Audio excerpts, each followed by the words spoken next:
great hat, man.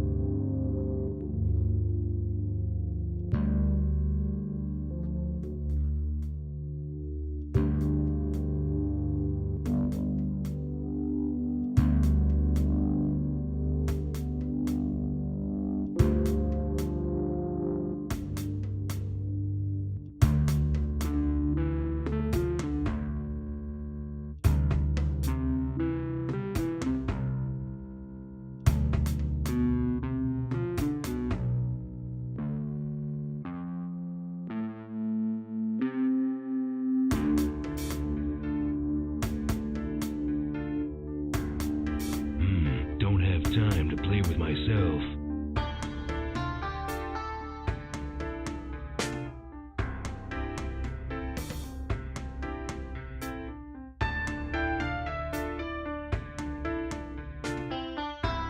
Bitchin'.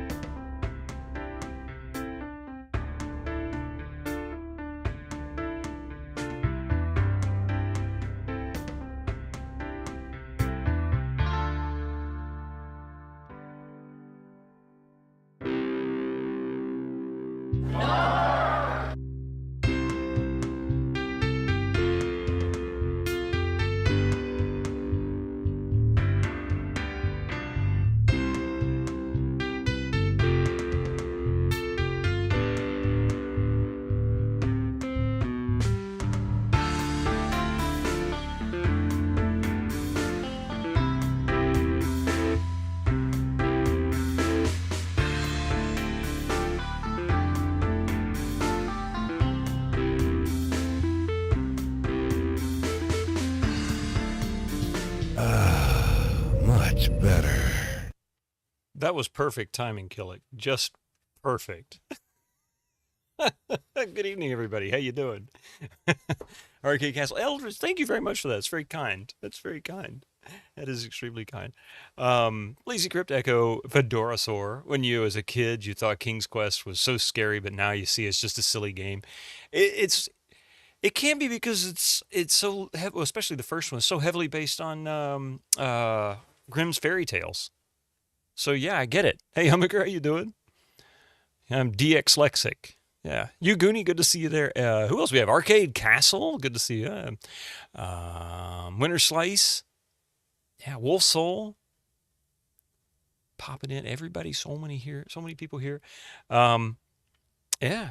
The fantasy monsters, spooky. I mean, well, Grimm's fairy tales are grim.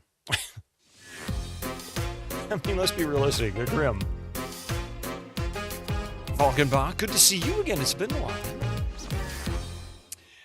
Let's see. Yeah, Echo is correct. There won't be a stream tomorrow morning. I have an appointment right smack in the middle of the stream, so I wouldn't be able to start a little bit and then leave, or start late or something like that.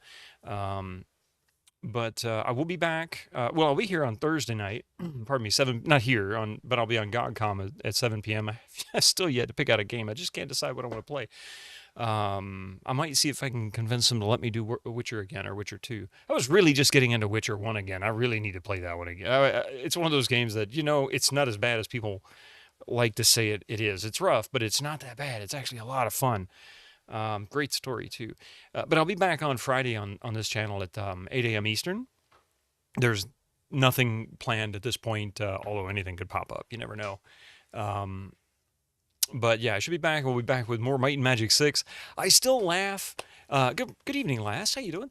I still laugh at the amount of comments I get regarding how I'm playing Might and Magic 6. And I'm going to be honest with you. I get a kick out of it. It doesn't bother me, but it is funny because I have more people who have told me how I'm not doing certain things right, and it's not even in chat. We started out that way, but it's even carried a little over into the YouTube chat, and it's really funny.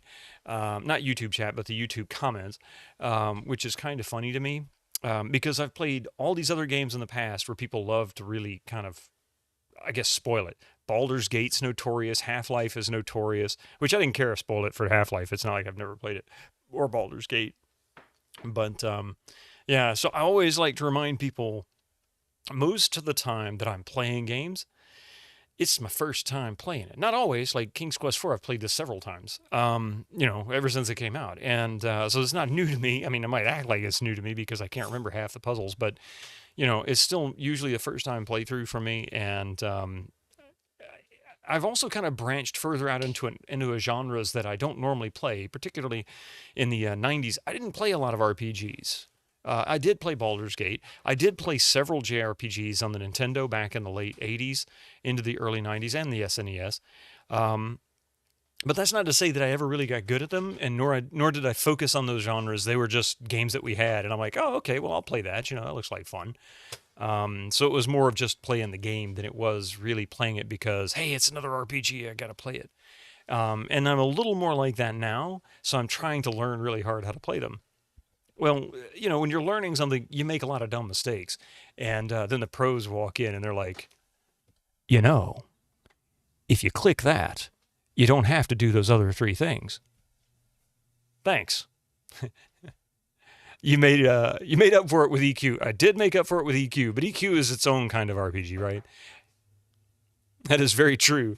Once you get timing down for combat on Witcher game, it is not that. Exactly, Wolf Soul. It's the timing. You can't rush it. Feel that is exactly what I struggle with, and that is exactly what I kept repeating over and over. It is the timing. Because the weirdest thing about Witcher is, when it comes to combat, is if you spam click, he won't attack. He'll swing, he'll start a swing, he won't finish it. And then you just get beat up. And that's what makes it so frustrating, because once you realize that's the problem, the game becomes really, really not that hard, especially when you put it on easy mode. Well, thank you, Yuli. How you doing? Just watch the cursor. Yeah, exactly. Watch the cursor or count the swings. Drew Stu, good evening. Seymour. Hey, Skyfall. It's good to see you there, too, over on YouTube. It's all just rhythm games, yeah? Passed another section of the certificate. Ooh, really? Even the new Doom game, yeah? I didn't know that. And the same with Kingdom Come Deliverance. Although rhythm is a little less focused, you can still swing and hit.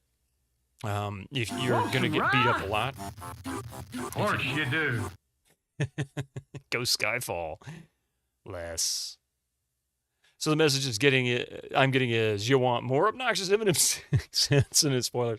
Most everybody is respecting it, truly. And again, I'm not calling anybody out on it, of course, but it cracks me up because I got a lot of comments with Might and Magic 1 through 5, mostly 3 through 5 than 1 and 2, and maybe because I was playing using the Where Are We mod, which really kind of helps guide you through the game, and that means less likely that I'm going to do something abnormal or unexpected. But like one comment was why are you using the turn-based options for combat? It's easier for me. It's there for a reason. I use it. It's not a big deal. Yeah, there it is. The Eskimo.com, the Where Are We mod. It's a great mod, too, by the way. It supports, what is it? I think it supports Bard's Tale 1 through 3, Might and Magic 1 through 5, and then Wizardry. Is it Wizardry 1 through 6? I forget. It's something like that. Uses a lot. It supports a lot of games.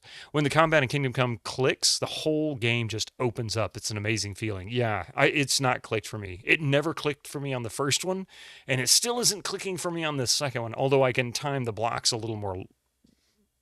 Well, I say a little more frequently. I still can't do it very often. So many people go, you shouldn't use feature X of this game. Then why did devs add it? Let people enjoy the games their way. Yeah. I mean, that's how I look at it too. So it's a nice surprise how many other people are as passionate. Yeah, exactly. And that's what it is. It's just passion. People like to see the game played, and but they kind of want to see it played the way they would play it. And and a game like Might and Magic 6 is really very flexible. I'm finding this game to be, I kid you not, it has such a strong EverQuest feel to it as far as the world is concerned, the movement in the world, although floatier, but the world in general. even the graphics, the first couple of years before they started updating stuff and changing textures and upgrading textures, because they've upscaled the textures in a lot of zones and redid a lot of zones from the first few generations, the first expansions. You use the feature easy on a lot of games, so you get time to play even more games. Yeah, well, and not only that, but see, another great thing about playing a game on easy, if we kind of go back to easy, talking about Witcher, is that if you want to play a game on hard, or even the default setting, which is usually some medium setting or lower medium setting, that's fine. I mean, everybody's got their choice. But I like to play games for the story more than anything. And the ones that I tend to play on harder difficulties are usually first-person shooters because I can breeze through them. The only thing that I have problems with on first-person shooters is getting lost or not, pardon me, or not finding a button or a key or some pickup that I need in order to advance.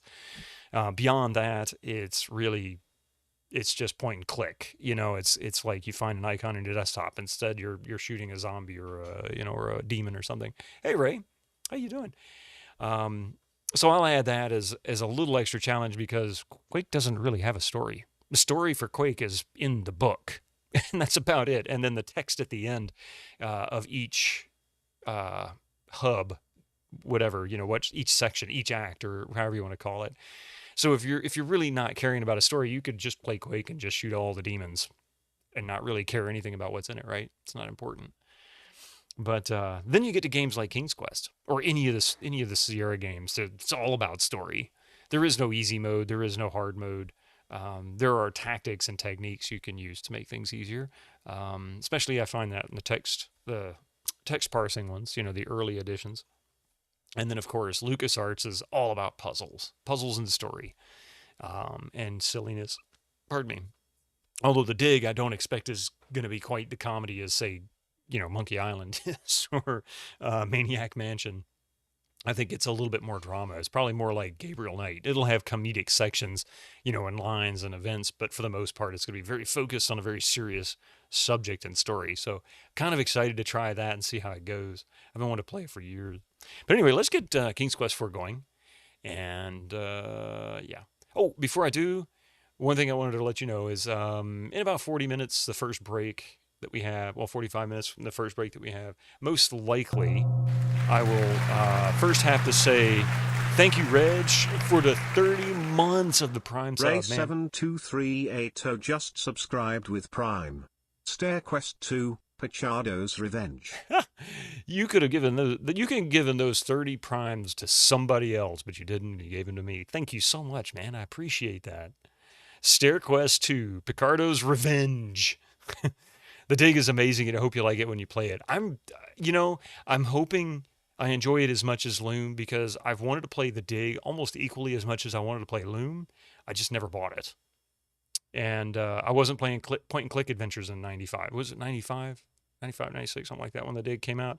I wasn't playing them then, and I just wasn't buying them. The only point-and-click adventures I bought in that era, there was one Zork and of course the Monkey Island series, and that was it. Because the Monkey Island series that one was, yeah. Why no stream tomorrow? I have an appointment at 10 o'clock in the morning, which is 2 hours after the start of the stream and 3 hours before the end of the stream. The appointment might take a couple hours. I wouldn't. Yeah, and it's a half an hour each way there, so I wouldn't have time. I couldn't start and then leave a little early or, start late and go a little later, which is possible, but I'm not going to be able to do that tomorrow. What year was this game released? This was 87 or 88? I feel like 87 was correct, but it might be 1988, one of those two. And the Loom is amazing. I think you're thinking of Return to Zork. Actually, no, it was... I can't remember if it was Zork Grand Inquisitor or Zork Nemesis. I think it's Zork Nemesis. I'm pretty sure it was Zork Nemesis, which was what, like 94, 95? 96, something like that. You had fun playing the Dig not long ago. You didn't play it when it came out. Neither did I. I remember when it was advertised, and I was like, I believe it had some kind of a tie-in to Lucas. Is that right? I think, or not Lucas, but Spielberg, right? 1998, 88, 89, yeah. 87 was a good year for PC games, too, yeah. Well, computer games in general, not just PC, but Apple and IBM, and pretty much every computer type that was out there. But yeah, 88 was the AGI version. You think 89 is the SCI version, you want to say. I don't remember an SCI version to it, based on a Spielberg movie concept. Yeah, okay, yeah. And that was the reason why I wanted to play the dig. I'm like, oh man, because I always loved Spielberg films. Ever since I was a little kid. I remember watching the very first Spielberg movie I ever watched was E.T. in the theaters. No, I'm sorry. The very first Spielberg movie I watched was actually Close Encounters of the Third Kind on TV. And then I watched E.T. and Raiders of the Lost Ark in the theaters. And I just, all three of those films just blew my mind.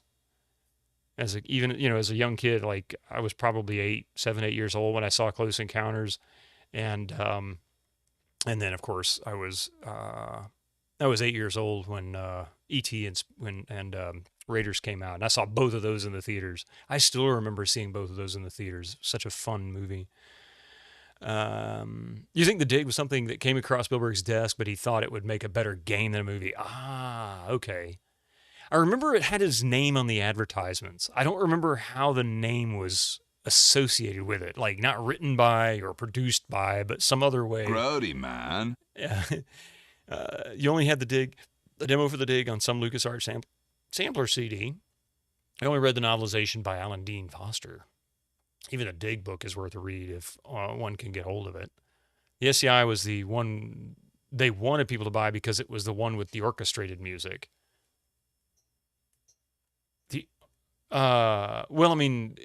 When King's Quest IV came out, it had full orchestrated music. That was all done through MIDI because that was actually a big deal for the game. But are you talking?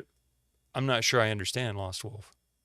Man, it's been decades since you saw Close Encounters. It's such a bizarrely good movie, and it's even cooler that the guy who was running was doing the investigations for Project Blue Book, which was the premise behind Close Encounters, actually appears in the film. You were 7 when E.T. came out. You loved it. Exactly, Stickster. It was such a great movie. Dig is still on your list of games to play. So Adam Spielberg was one of the idea peoples for the dig. But he realized it would make a better game. Good. Because he wasn't very good at making an idea about what's a good game. I mean, he wasn't awful by it, but Jurassic Park and E.T. is definitely playable. Don't get me wrong. It's not a horrible game on 2600, but it's not exactly the most exciting 2600 title. You saw E.T. at the drive-in already in your pajamas with a pillow in the backseat. Skyfall, that was me for Star Wars in a drive. It's the only time I've ever been to a drive-in theater. My entire life. I've never been back to another one. That was the only one I ever saw there. You were saying that AGI came first because New wasn't sure if people had migrated to sound cards and they wanted to cover all their bases. SCI was the version they wanted people to buy exactly because of the music. I'd never heard that before. Even in my research, I did a big DOS event in 2021 because that was the 40th anniversary for DOS, and we covered a lot of that kind of stuff. I think that was the last time I played King's Quest IV, actually, and I never saw that. Don't doubt it. I don't remember seeing it. There's a lot of obscure history about PC gaming back then, and trying to cover bases on things and making things work. I mean, Zork was a unique kind of event. It kind of ushered in an era of emulation most people never knew existed. Instead of rewriting the engine for everything that it was being presented on, they just made the emulator work on each new iteration of the computer. So Apple and IBM PCs and Commodore and everything else, maybe not. Well, I guess they did do it on Commodore, but the Z Machine is super interesting. Exactly, it was kind of genius. But anyway, let's listen to the opening because, the orchestrated music is a big factor for King's Quest IV. I only heard bleeps and bloops when I played it because all we had was a 4-color monitor with a PC speaker and no sound card. It didn't exist in our computer at the time. And it was meant to be a work computer, a business computer. And so that's all it had. It didn't really have anything fancy. Oh, yeah, I forgot. I always forget this. Every single time I always forget to bring up my manual. Hang on just a second. Oh, the acid burned my armor. I hate it when that happens. Where is it? King's Quest 4. And there it is, my manual. Yeah, it's even on C64. Try playing the NES port on King's Quest 5. Oh, really? You know, I didn't know there was a port for it on Nintendo. I guess shouldn't be surprised, but if you play them, you will come. The Sierra games, yeah. Oh, for sure. All right, page 9. 7th word of the first paragraph. Let's see. 1, 2, 3, 4, 5, 6. Rescue. That appears to be rescue. There it is.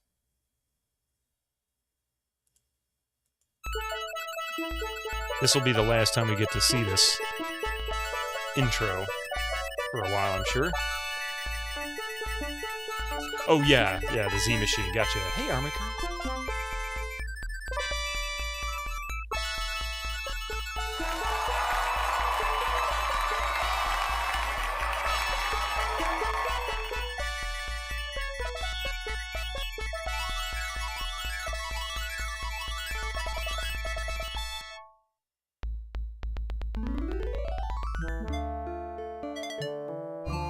I took that theme and did a blend of the 3 different ways that music would have played most commonly, using a Sound Blaster, PC speaker, or the MT32, and it's really stunning how much of a difference MT32 really is.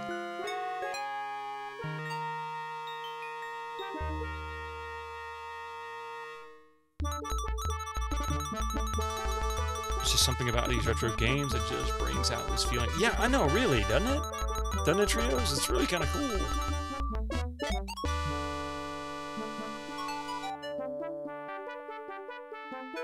Almost as good as... I would argue that it should sound better only because its focus is music. MIDI is independent of the computer on MIDI. So even if it was MT32 connected to a Mac, it should sound exactly the same. Because all it's doing is just feeding a text file to the MIDI machine. But I know usually the Mac had better audio in general, just by default. Better. So it had its own. And the same with Amiga. Oh man, Amiga always had such great music. Well, great sounding quality music.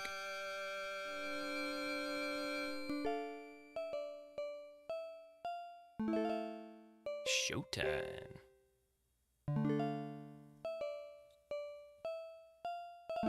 Oh, Father. I still remember seeing this intro for the very first time when it came out. I was so blown away. I'm like, look at these graphics.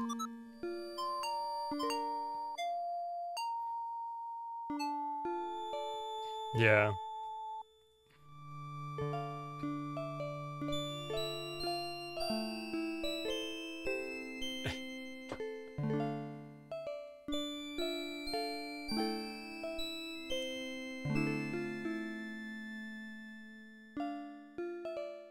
Hey, Jareth.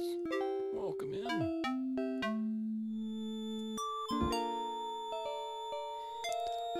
Who are you?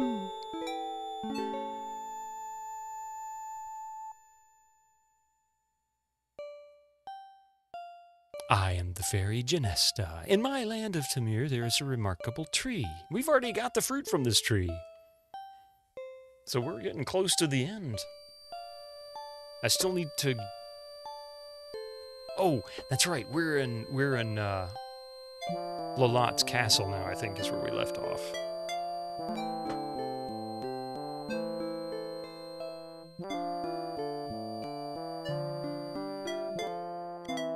It's funny how much Genesta looks like Rosella. Like they could almost be sisters.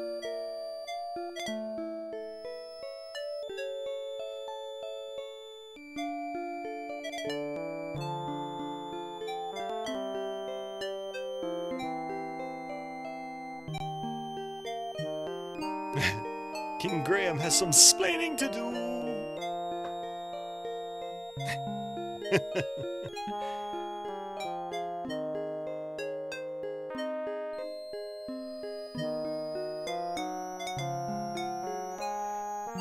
Same with Atari Winter Slice. Atari should have been on top. I mean, really, Atari and Commodore, but they're related, aren't they? I want to say that they had some. They were part of the same. What's the word? I can't think of the word. An executive from Atari split off. Is that right? It's like the sheriff of the corner in Thimbleweed Park. I need to play it, man. I really did. I started Thimbleweed Park and I haven't finished it. I'll tell you what I'm gonna do. I really want to play Thimbleweed Park. I've had it for years, and much like I did with Crimson Diamond and Monkey Island, this is an adjacent, a LucasArts adjacent game. I certainly want to make a point of playing Thimbleweed Park sometime in the future. It's really near future. It's really interesting. It's kind of dark and goofy. Like the CD-TV, let's dress an old gutted Amiga up like a CDI and then market it to people who already have these. It's extra interesting with Commodore. It's one of the most beloved companies that doesn't exist anymore, even if they suck. And they've tried bringing the name back numerous times. Thimbleweed Park is great, but like all Ron Gilbert games, it can't stick the landing. Yeah, but aside from that, it's worth playing for sure.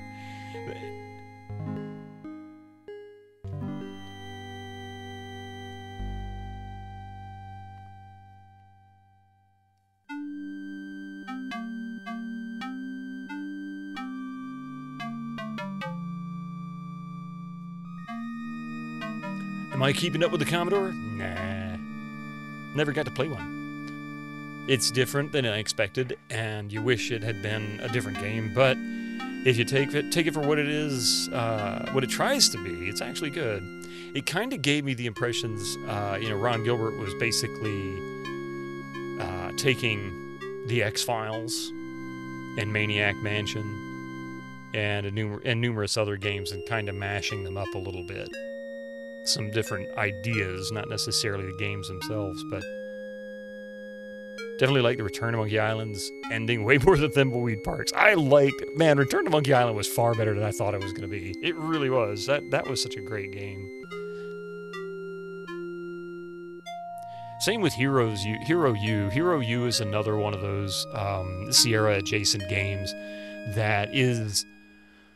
It doesn't quite nail it, but it has its moments, and I played through about half of it, but I haven't finished it. And that was done by Laurie and Corey Cole of Quest for Glory fame. Can't say more without yeah, don't spoil it for sure. Yeah, definitely don't do that, because I only played maybe 5% of it. Really, not that much.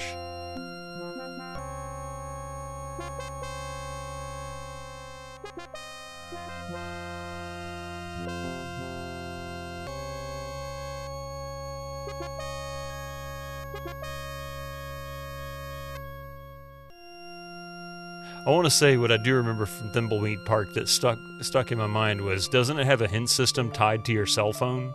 Isn't that right? You can get tips through the cell phone as kind of like an homage to the old school LucasArts and Sierra games.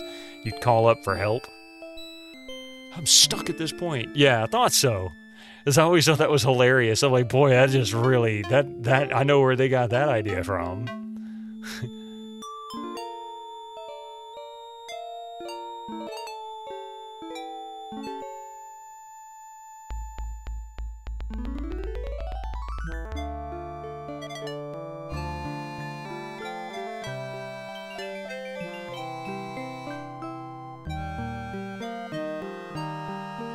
I haven't retro slow lane. I played a little bit of one, I forget the name of it, on GOGcom a while back. But I haven't yet. I've heard so many good things about them. Quirky and intriguing. People seem to love Wadjet Eye.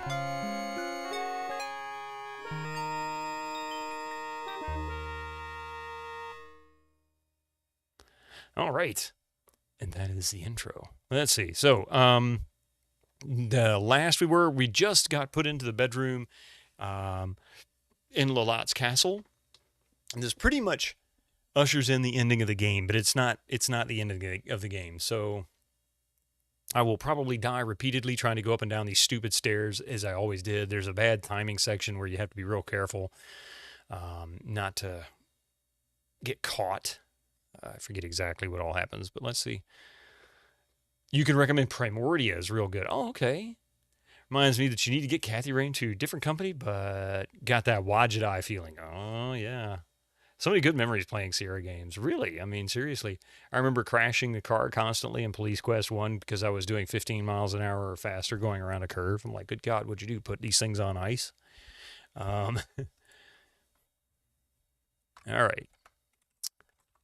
Let's see. Normally this is Edgar's Tower bedroom. Actually, for being such an awful castle, it looks quite comfortable, but you're in no mood to care. Look, dresser. You see a chest of drawers with a mirror on top. Look in the mirror and see a reflection of a poor but beautiful peasant girl. It's private. Search dresser. You see a chest of drawers with a mirror on top. Okay, great. Yeah, thank you very much. You have a 4-poster dragon bed. Oh, it is a dragon bed, isn't it? Oh, that's funny. I had a 4-poster at one time.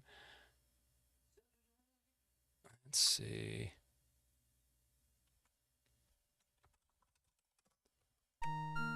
Yeah.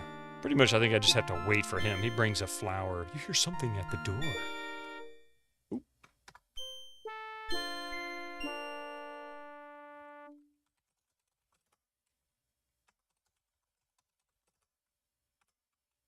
Oh, that's right. Look door. Look floor. Get rose. Pick up rose. What's this? Why, a tiny, beautiful red rose has been pushed under your door. You pick it up and carry it with you. There's a key attached. You can see it right there. Hey, Final. Hey, Monave. How you doing?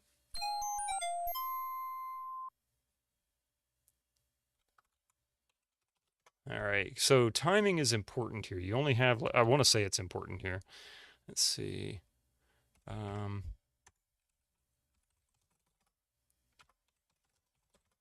You remove the little gold key from the rose. Unlock door. Open. You can see your foot down there, too. Open. Oops. Door. This is Frankenstein-looking guy. I forgot his name, but he only deserves the best. Yeah, you know, Edgar is maybe not the best stock, but he's, I think he has good intentions.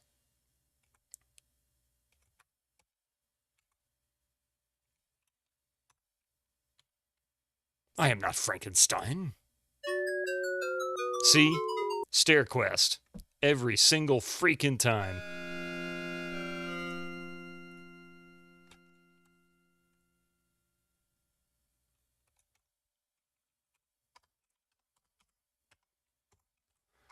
Get key. Typical King's Quest. He's the Tyrion Lannister of this game. He kind of is. Like, he just has he just wants to live his life. Frankenstein. Oh. Really? I mean, this is like the worst part of the whole game. Get key. Unlock.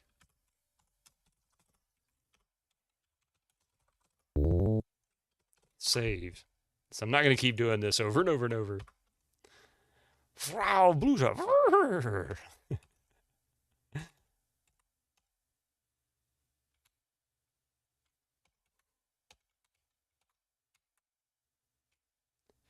Is it just random whether you fall or not? No, it's you can't see, there's no perspective. So you can't see how deep you are when you walk on the stairs, and you just have to do this. Even if you use the angle key, well, eventually you'll fall off. Now, once you get down here, you can start seeing perspective on the stairs. But beyond that, you're just guessing. You're literally just guessing how long you can go. And easily one of the worst parts of the game is these stupid towers. Sadly, only came by to say hi. You need to be up tomorrow by 8. Hey, I understand. No problem. I kind of got to do something very similar myself, Monafe. And you get some rest, all right? I mean... Oh, crap. But thank you for coming. I appreciate it. It is a rough way to start the game, yeah.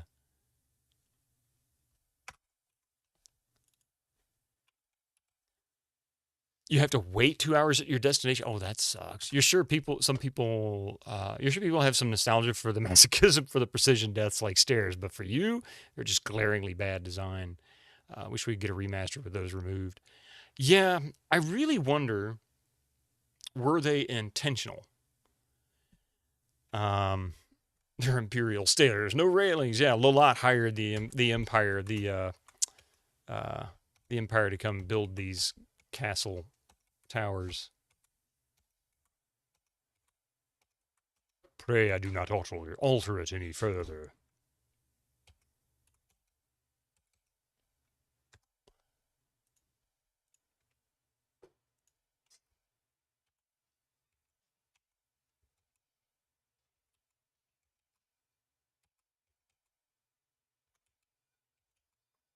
That much is clear, yeah. Well, they defunded OSHA. That's the problem. See, Star Wars has none because they're like, no, you just... If we fall, we just use the Force. You're at the bottom of the West Tower. A spiral of stone steps winds to the top. Well, truth is, Indiana Jones put old slippery mayonnaise all over the Sierra games. You can find the mayonnaise in Fate of Atlantis.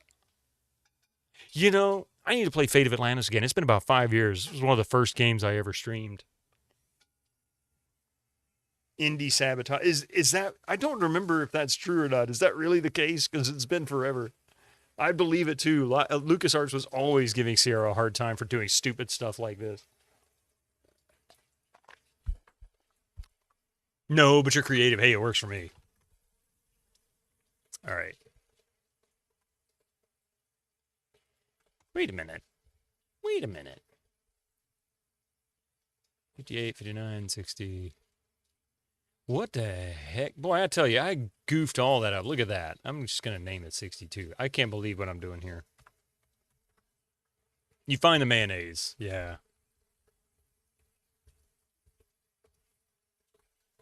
The Sierra Easter egg in Monkey Island was hilarious, yeah.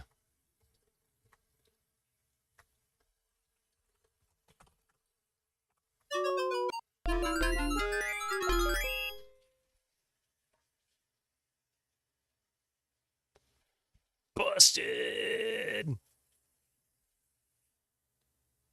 Busted! I got busted. All right. Henchmen have taken your rose, and you no longer have the gold key. It looks like you're destined to be Mrs. Edgar.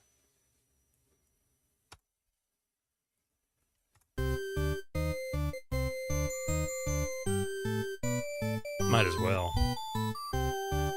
What a wedding march. More like a funeral march. All that ever to go down the stairs, and they put you right back. And then force me to marry Edgar. I now pronounce you man and wife. Edgar, you may kiss the bride. Are you sure Edgar's a man? Or even human? Goth Rosella is pretty cool, though. Would she pass out?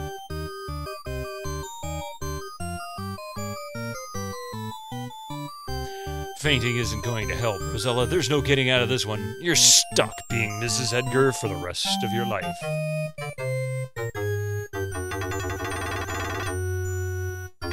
Not to mention having old Lolat as for a mother-in-law. Good luck! You're going to need it. Come on, the only real problem with marrying Edgar is the mother-in-law. I mean, you know. He's not green, though. Look at that. He almost looks somewhat normal now.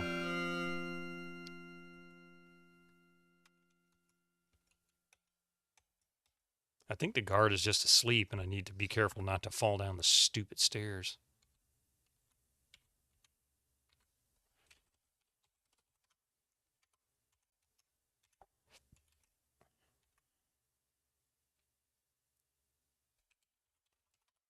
This is a rather cheerless dining room. Eating here would not be a pleasant experience.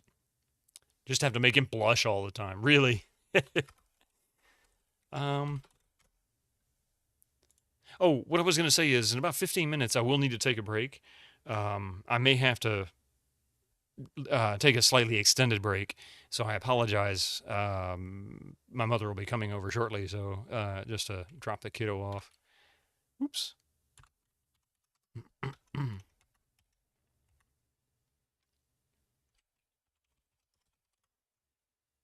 You see Lilot's a raven spying on you.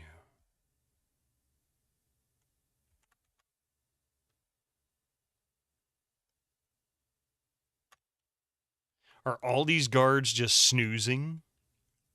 Not a single guard is awake in this castle. And she knows exactly where to go.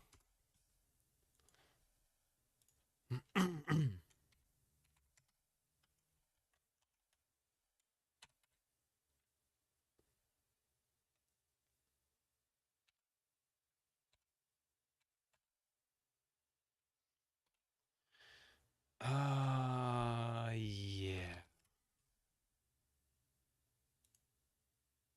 I'm just going to keep saving because I can't remember.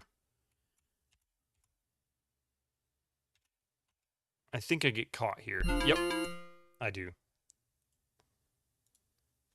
Okay, so I can go this way, but I have to go upstairs. Oops. Oh, yeah, and then the arrows are inverted here, so you want to go the wrong way, and you will fall off the stairs. They did some of the dumbest things with this design. So not really guards. The castle just doesn't have servants' quarters, so they have to sleep wherever, yeah. She must say, I have a headache often with Edgar. Oh, poor Edgar.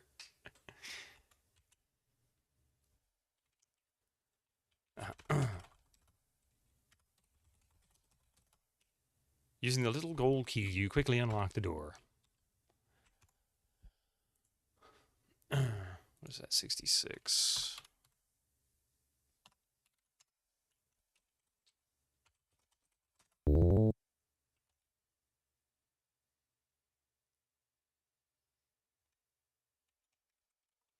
Look, dresser. Search dresser.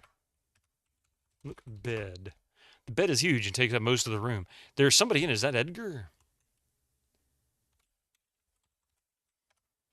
So this is Lilot's bedchamber. You question her taste in decorating as her furniture is a bit on the gaudy side. And speaking of Lilot, the old bat is sound asleep on her massive bed. Can we knock her upside the massive head?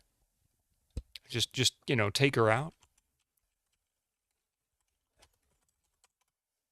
You look in the mirror and see the reflection of the poor but beautiful peasant girl.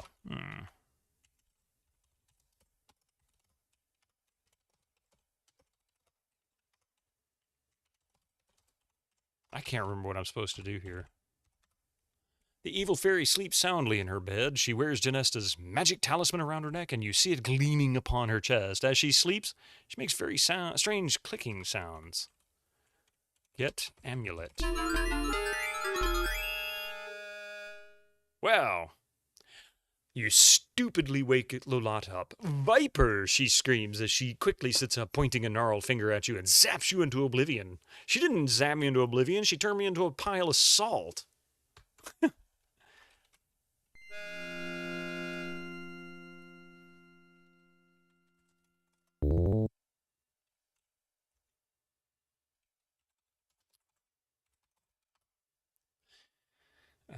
Let's see. Get pillow. Place on Lilot's face. Let's not do that. Didn't even get zapped into Skyrim. She truly is evil. I mean, she really is. Yeah, I think you're right. Need to stake her first. Give rose to Lilot. Do you honestly think Lilot needs anything from you? She wants something from me, so yes. Quick, use him on your eggs and maybe even your bacon. Oh, wow. I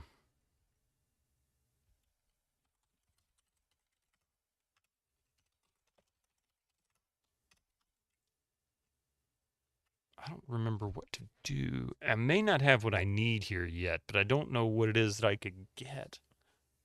You remember the solution to this puzzle? Good, because I don't. Look, amulet.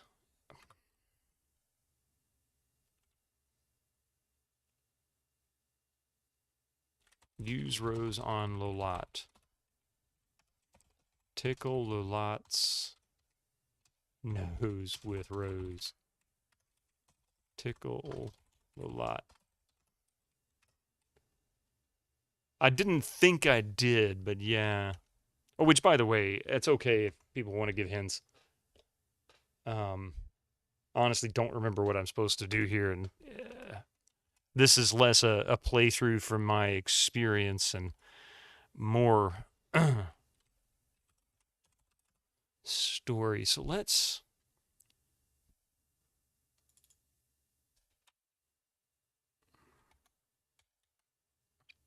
try this hallway first. This is why I did what I did, why I save so frequently.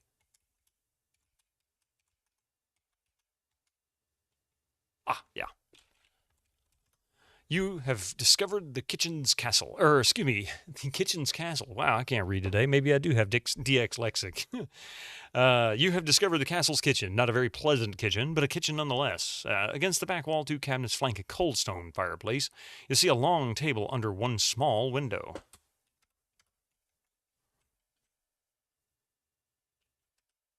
Yeah, I've got the rose and the key.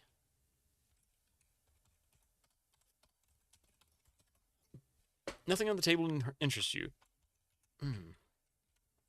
Open cabinets. Here are all your possessions. Wait. Get stuff. That worked, okay. What do we have? I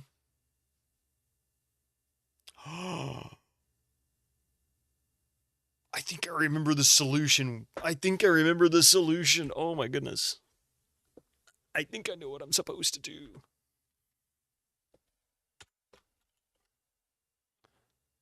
Yeah, I think you're right. Save. I'll overwrite that one. Look pot. The iron pot in the fireplace is empty. Open cabinet.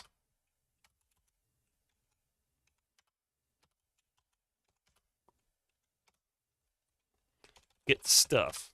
The cabinet is empty. Look, floor. Nothing of importance is on the floor. All right.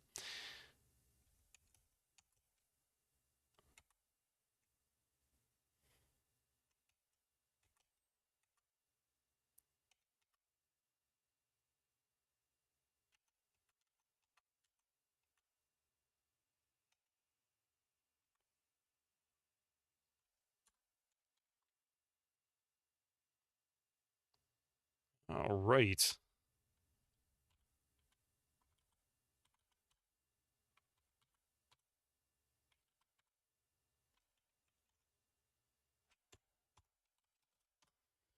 Okay, 67. Oh, well, that didn't work out. I mean, it did, but...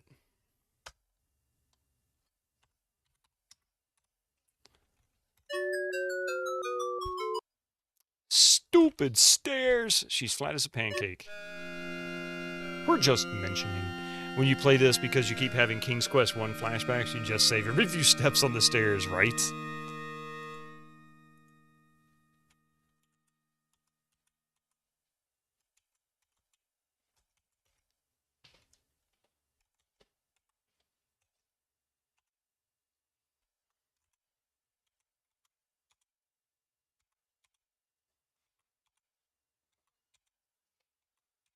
I mean, who really walks up the stairs like that? Take one step, go sideways along the edge of the stairs. Take another step, run sideways along the edge of the stairs. Unlock. Ooh, unlockable door. Here we go.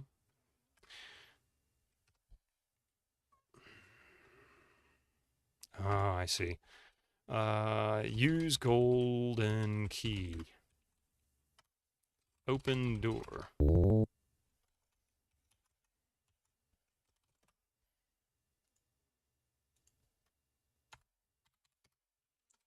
Put crown on Lolat. I can't do that now, huh? This may not have been... I may be wrong. I couldn't...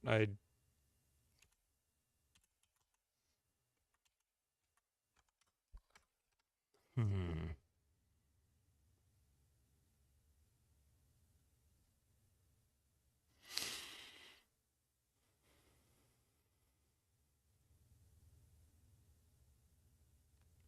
You know, I never did figure out what to do with a gold ball.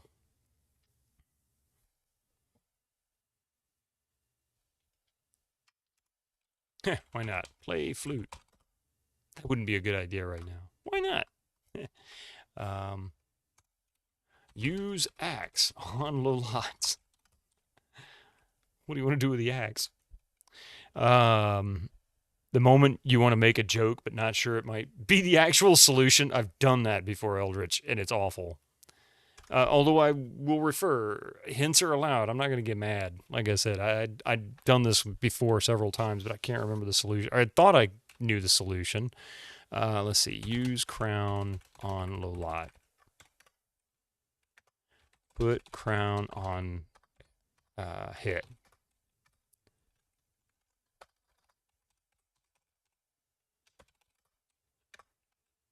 Oh, yeah. I may not even have what I'm looking for or what I need yet.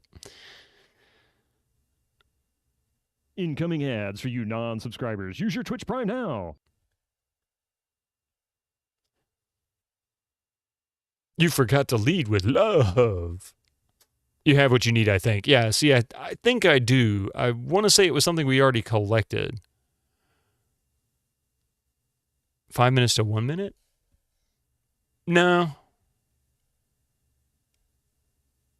Oh, that's right. I did use the golden ball to acquire the crown. You threw it into the pond, and then the frog picked it up and brought it back to you, and you became friends. Then you kiss the frog, he turns into a prince and runs off, because how dare you be a peasant girl? She's really a princess, but, you know, he doesn't know that. Yeah, that's correct. Let's see. Use feather on Lolat. Oops. Tickle Lolat with feather.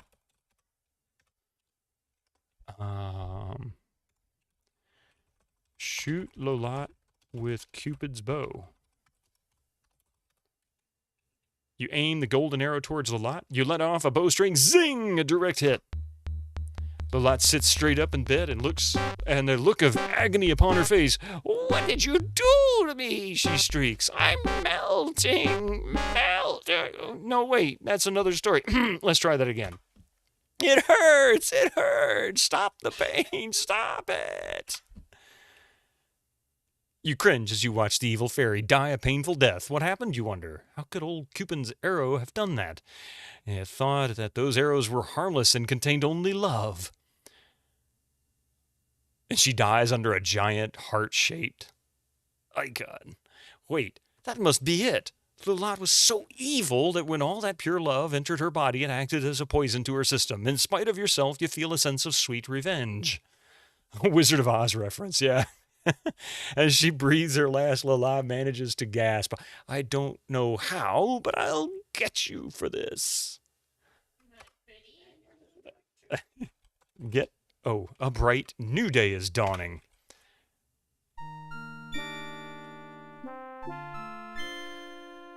Edgar bows to you, acknowledging his evil mother's death. He begins to say, "You may now walk freely about the castle. And suddenly begins to blush. Yeah, I agree with you. I agree with you. All right. In a separate slot. I'm going nuts with that, by the way. Crap, I forgot to change that. Oh, well, 6970. Yeah. Get amulet.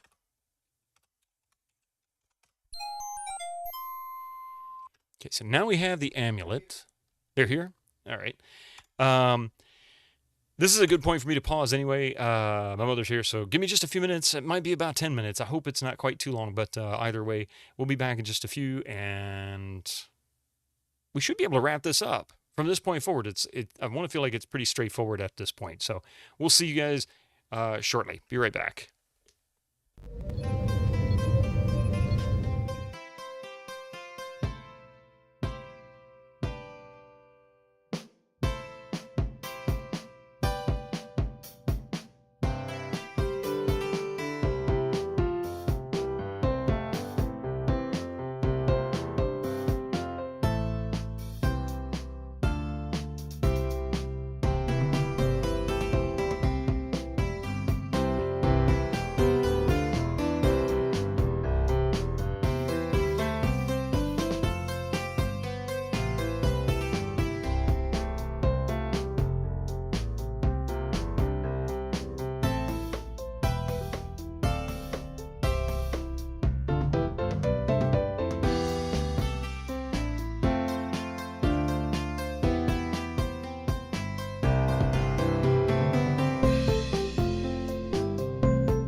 latest masterpiece of fantasy storytelling from Lucasfilm's Brian Moriarty? Why, it's an extraordinary adventure with an interface of magic. Stunning, high-resolution 3D landscapes, sophisticated score and musical effects, not to mention the detailed animation and special effects, elegant point-and-click control of characters, objects and magic spells. Beat the rush!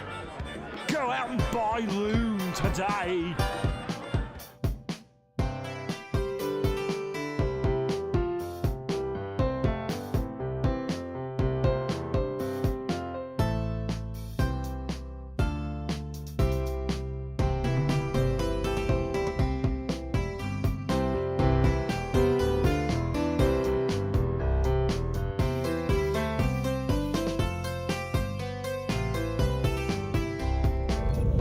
Thank you so much, everybody. I appreciate that. A little extended break. We need a dubstep remix. Oh, man. I don't know if I could do that. I'll have to see if I could figure out how to make that work. Cobb even. Oh, of Cobb. That would be funny. All right. Let's see. Let's see. In this position, is wise to make as many save. Yeah. Because of the timer. Exactly, Lost Wolf. I was thinking there was a timer attached to this, and I couldn't remember what it was. All right. Let's see. I'm pretty sure we have everything we can get from this room. As really our goal is to just get the amulet.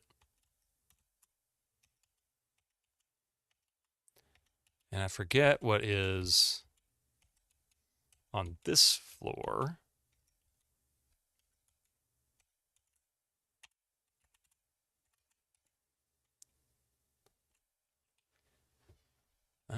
Look.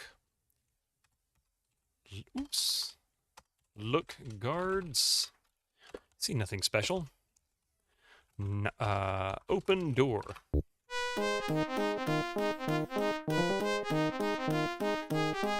Turkey in the straw, really?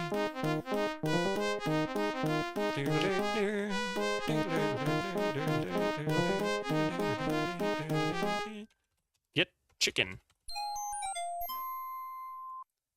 Look, this seems to be some sort of storage room. And guess what's here? Yes! Pandora's box. That's an in-joke, goes back to Police Quest 1. I don't remember that joke. I even played Police Quest 1. Get box. Get Pandora's box. Oh, that's right. Astro Chicken. That was Space Quest 2 or 3. 3, I think it was, wasn't it? Look chest. Time to play Astro Chicken. Police Quest 1, there's eventually a chicken on the police superintendent's desk. Oh, that does sound vaguely familiar now that you say that. Look shelves. Is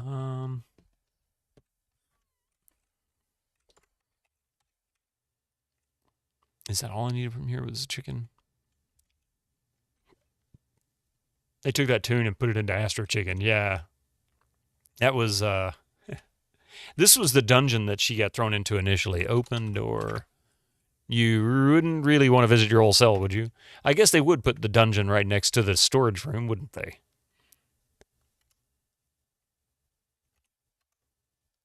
Space Quest 3, yeah. And that's right, because Astro Chicken was also in Space Quest 3, or was it? And then Turkey Puncher appears in Doom 3, which doesn't have anything to do with it, but it just makes me laugh. It's like, what is it with arcade games and foul? To get the secret message. Yep. Well, now, that just sucked. And use the decoder, yeah. Do we have the amulet?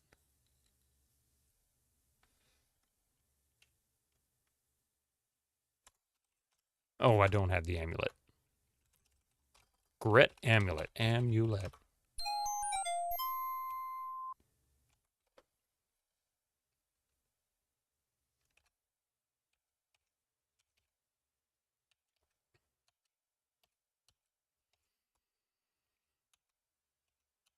I can't figure out how they've decided what direction should be forward and backward on the scene, because it's always reverse, and it's so confusing. Oh, I just realized they bow to her when she walks in the door.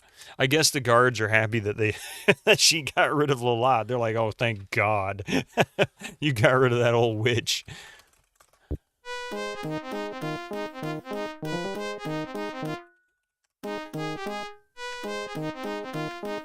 Get hen. Oh, that's the one that lays the golden egg, isn't it? Yeah, that's right. Get Pandora's box. Okay.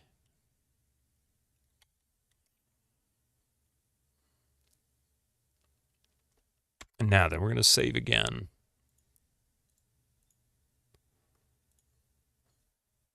$71. Because I will probably die repeatedly trying to climb these very narrow stairs.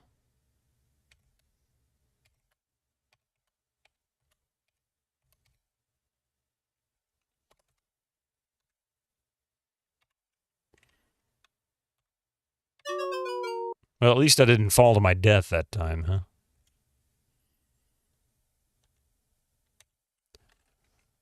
Five real saves, 200 stair saves. That's pretty much King's Quest 4 right there. Look throne. Sit throne. You don't have time for that.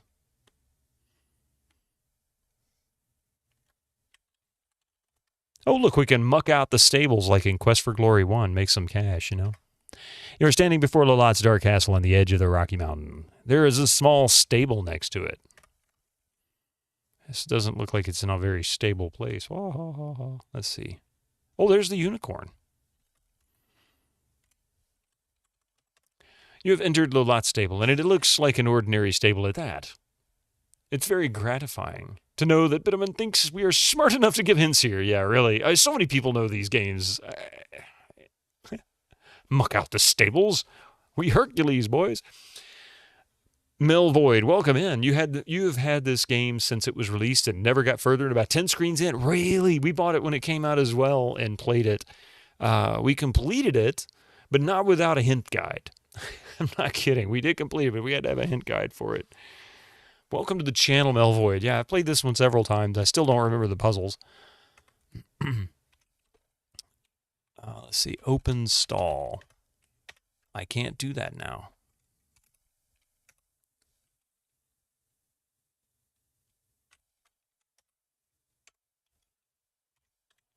Let's see.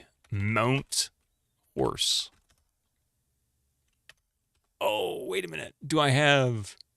Where's the bridle? I don't have it. Where's the bridle?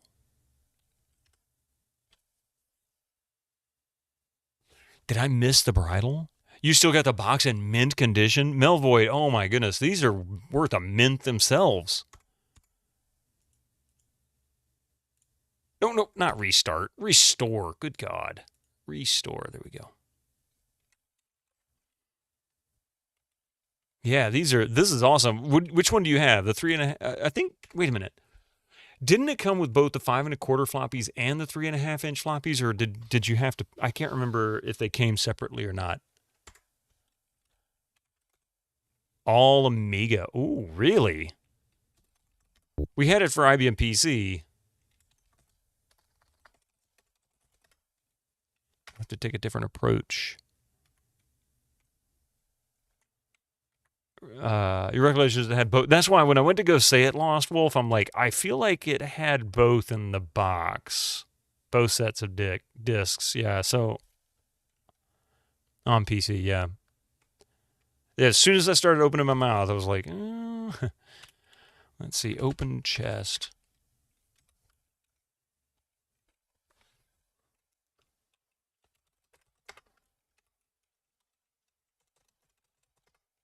Take a different approach. I don't think I'm in the right place. Hey, I just noticed something. I think Mario's about to pop right out of this pipe right here. Amiga discs only had Amiga version. Obviously, yeah. I never had an Amiga, so I couldn't remember. I knew they had floppies, but I couldn't remember if they. Well, I don't know. I don't know anything about them. So, let's see. The bridle was not included in her stuff. You would have put a joke in the stables about leaving the animal care to Gwydion or Alexander. Yeah, a lot of disc swapping. It really was. Yeah, I mean, I remember we lined them up underneath the monitor. We had one of the, desktop style that the monitors had on top of, and in between the monitor and the computer itself was one of those power supplies with a bunch of switches across the front, the big red switches. And, you had to turn them on as like the first switch turned on the computer, the second switch turned on the monitor, the third switch turned on the printer or something like that. So depending on what you wanted, and that was what we had to do. We'd set them right there on top of that little piece. We just put all the discs lined up. So where the heck was the bridle?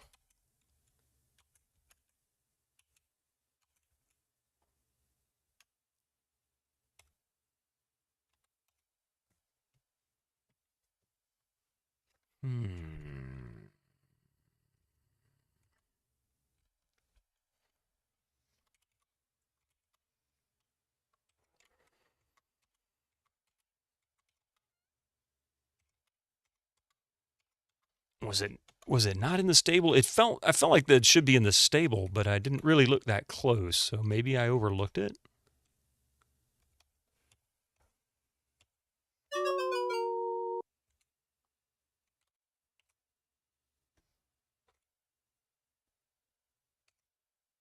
I'll go back out there one more time and we'll see. Or it could be over here or something.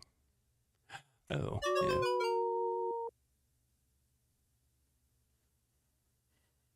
I feel... Does this make sense to you? I leave the castle and she traverses all the way down here. It's like, come on, seriously, game? During the big power outage a few weeks ago, you kind of had fun digging out your old physical media until you tried to play DVDs and realized you'd forgotten that region locks were ever a thing. Oh, no.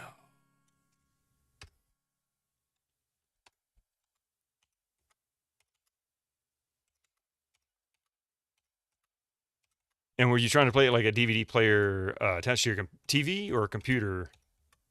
I'm assuming computer, but it doesn't really matter, I guess, one or the other. That sucks, though. That's one nice thing about Plex or Plex-like systems is you can rip them, and then the region doesn't matter anymore because the files themselves are just regular movie files. Computer, of course, half your DVDs are American, the other for UK. I hate region locks. It's so stupid. Get bridle. That's right, we tried that. Down with DECSS. Hack the planet. Yeah, really, you goonie.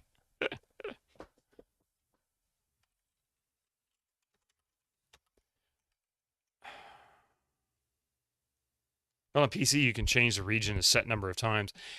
And I've had drives where it would say you could only change it a set number of times, but installing Windows again would just reset it back to 5 and I could continue to do it infinitely. I don't know if that's still a thing, but it used to be like that. If you remember correctly, VLC even removes the region lock on fly if you play it straight from the drive. Could be misremembering, though, for the drive. Yeah, for the disk drive. You might look into it. There might be ways to get around it because I feel like that was not tied to the BIOS of the drive itself at some point. Hey, Woody Folsom, how you doing? No love for Tandy 4 voice sound circuit? Oh, I don't know anything. I don't think I ever experienced the Tandy 4 voice circuit before. The voice sound. Yeah, VLC is like, which region do you want to play today, boss?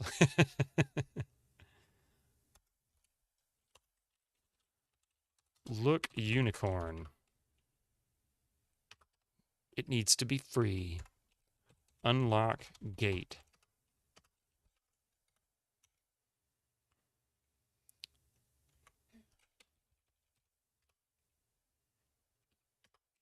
Poor unicorn has been imprisoned here. Look wall.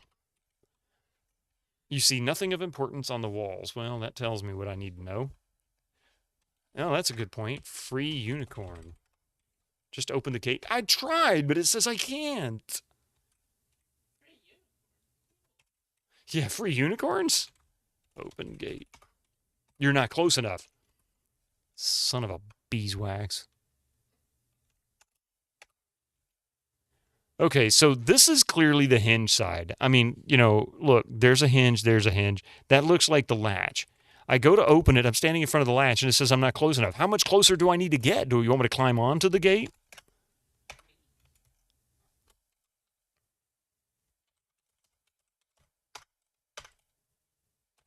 Unlock gate. Open gate. You're not close enough. Just a little annoying. Just a little bit.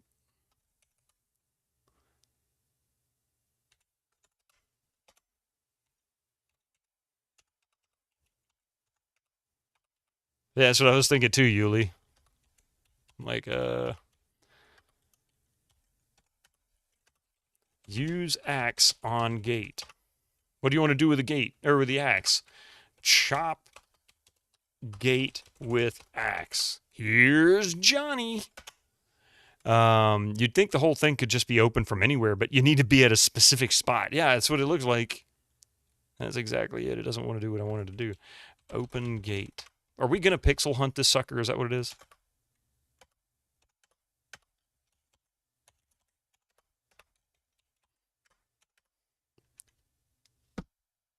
I mean, like she wasn't...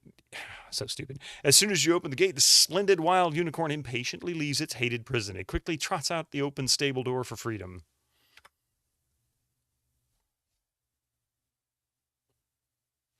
It's kind of tacky, isn't it?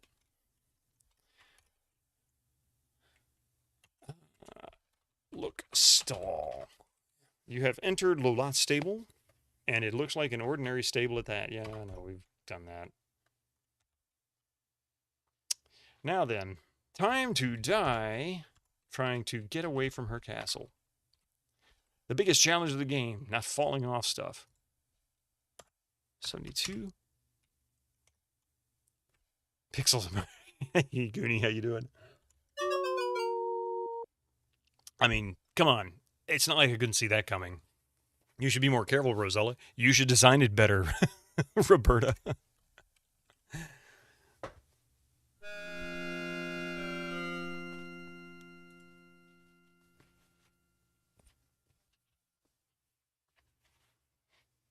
There we go.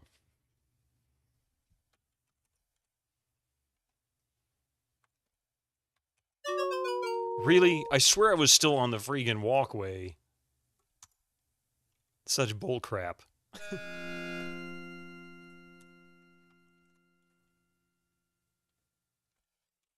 Cast levitate.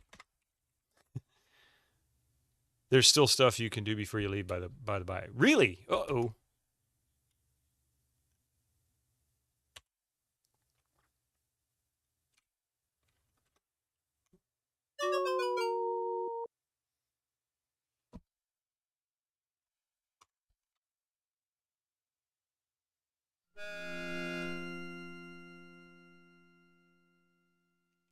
I did do it in a previous life, yeah. Let's see. Open door. Yeah, there we go. I feel like we were supposed to do something with Edgar, but I can't think of what it was. I mean, you must mean blowing up the stairs, right? Leveling this place. This castle is like the money pit. I don't remember anything that I'm supposed to do. I also feel like the Raven was... I'm supposed to do something with a Raven, too. Look, Raven. Get Raven.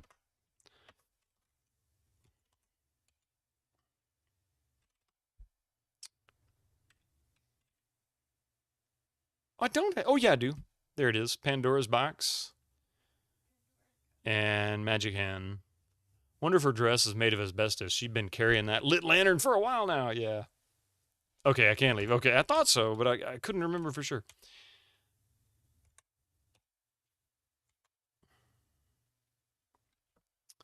All right, let's save it here. No, you're fine. You're good. I would hate to make the trip and... My God, really? It's like 1 pixel width. She can't take more than 1 step before she falls off this stupid path. I guess I'll have to try it with numlock off and see if I can do a... Nope, just as bad. Thank you, Stair Quest. Easy does it, yeah, right?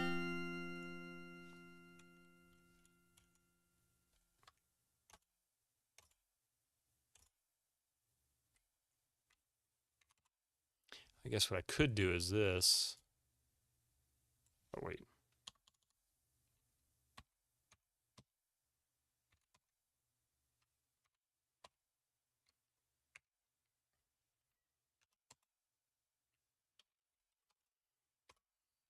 All right. 75% of these saves are all going to be trying to get through this castle. Take a step, save.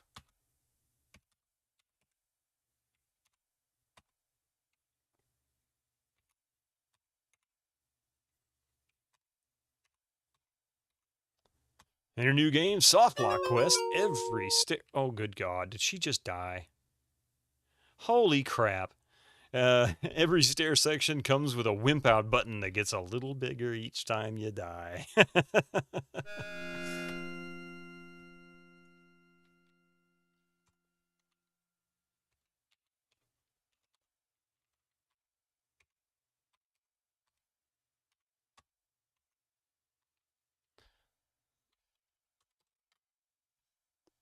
$75.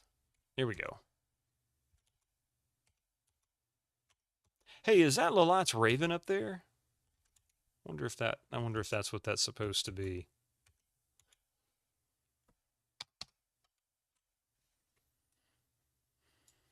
Okay, now then. 214 of 230. I think from this point forward,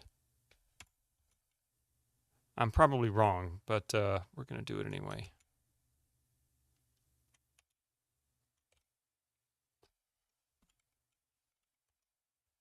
Technically, it's just a raven now, yeah. But it seems to follow me around like Lolat's still commanding it, you know?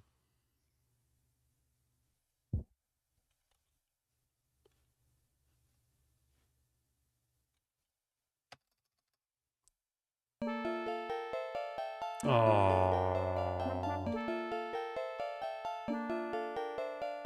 The unicorn is back in its freedom-loving haunt there in the plains and meadows.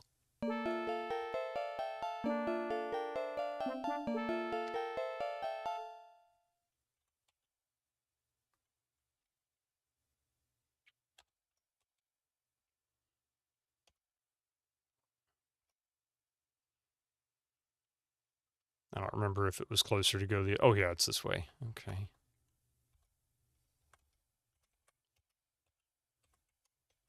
Here we go.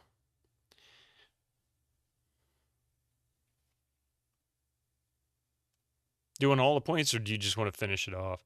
I actually finished at 100% last time. Is there something I'm missing that I could get points for? Because I can go back and snag that real quick. Quoth the Raven, nevermore play a Sierra game without ordering a hint book. That'd be funny if you went and talked to the Raven and that's what it said. You can do one last thing. What's that? Might be able to get 100%. Quoth the Raven, nevermore. Are you talking about the you say good song? Oh, that's right, the Pandora's Box. Oh, yes. Well, I've got to save. Are you talking about the Alan Parsons Project song, Eldritch? Yes. Okay. I agree. That whole album is good. I enjoyed that. Oh, well, the poem itself, yeah. But there's an Alan Parsons song. Well, Alan Parsons Project did an album on all of Poe's, well, a lot of Poe's really famous works. Hang on a second, actually. I think I have it.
Oh.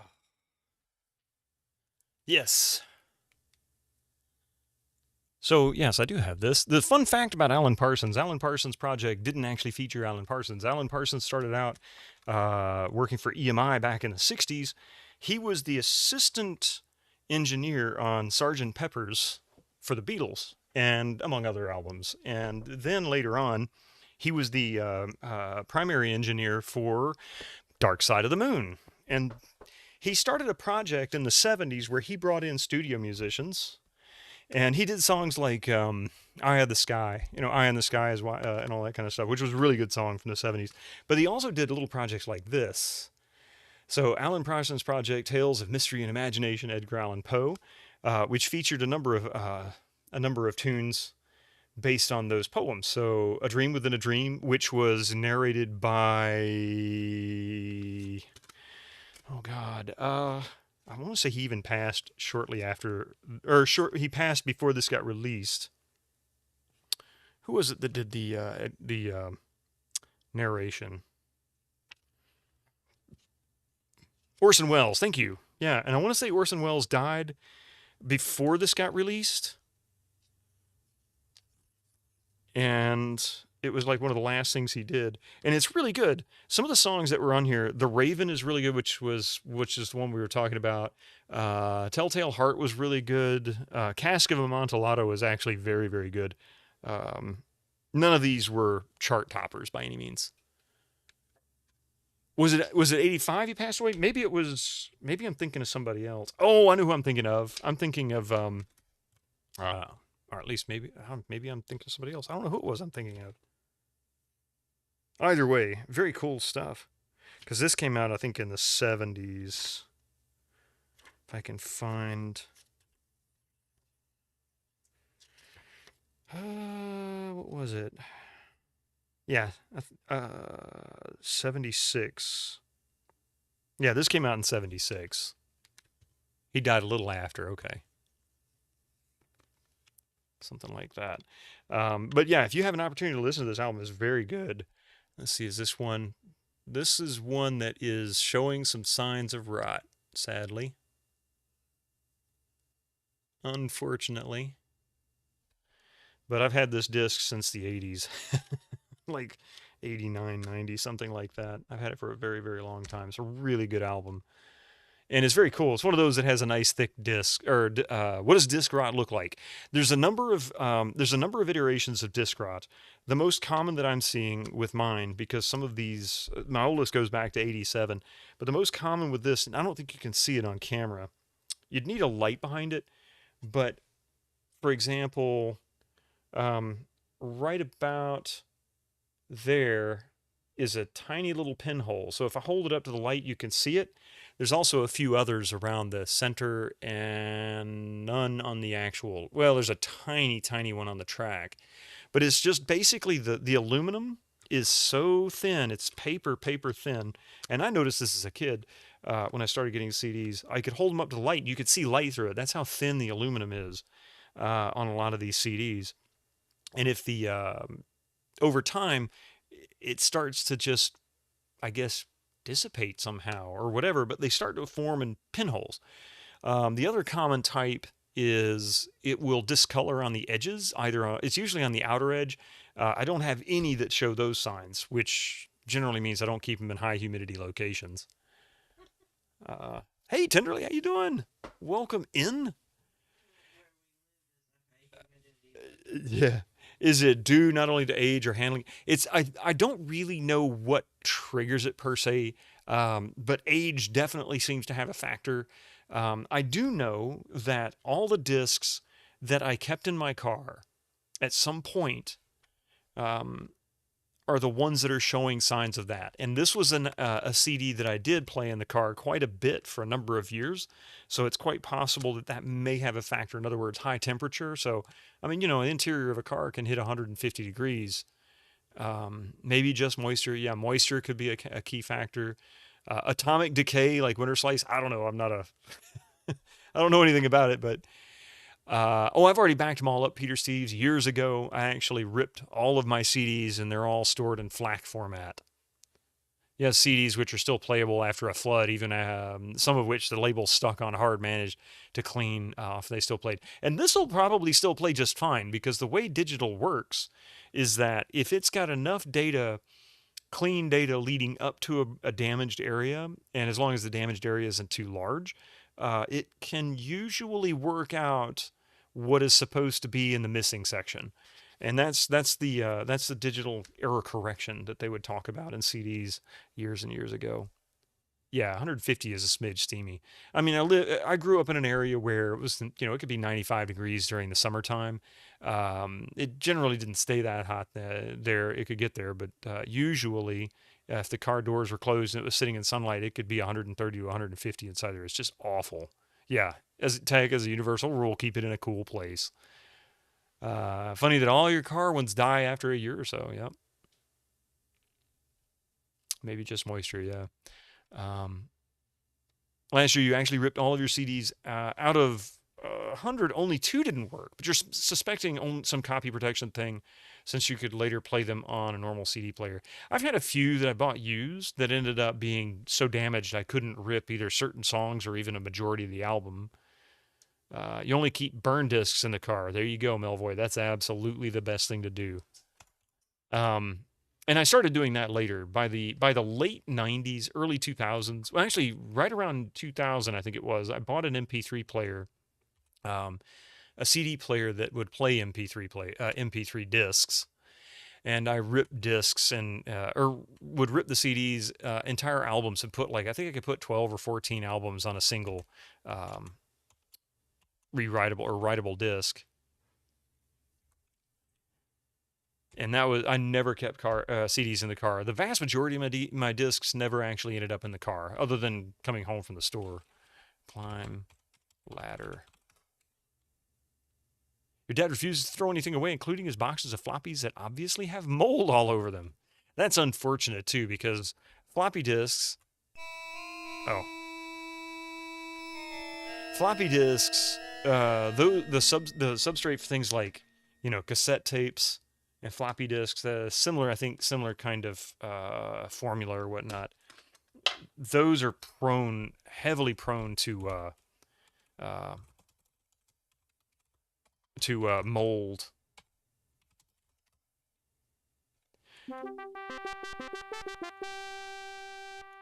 You have one disc, Dead Kennedy's album, all will only play in your car or your old boombox from the 80s. Will not play in any PC. That is weird.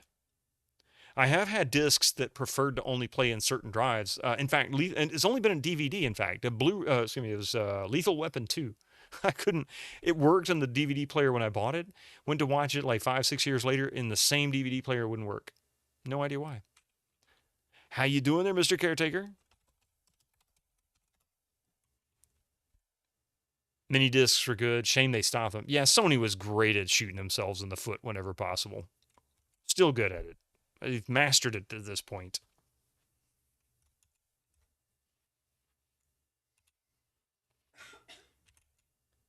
Your brother had a copy. Oh, you remember had a damaged copy of Sonic Heroes from PS2. Realized it was damaged due to problems with loading, and your brother tried to ISO it on an emulator, and it just wouldn't work. Yeah, I want to say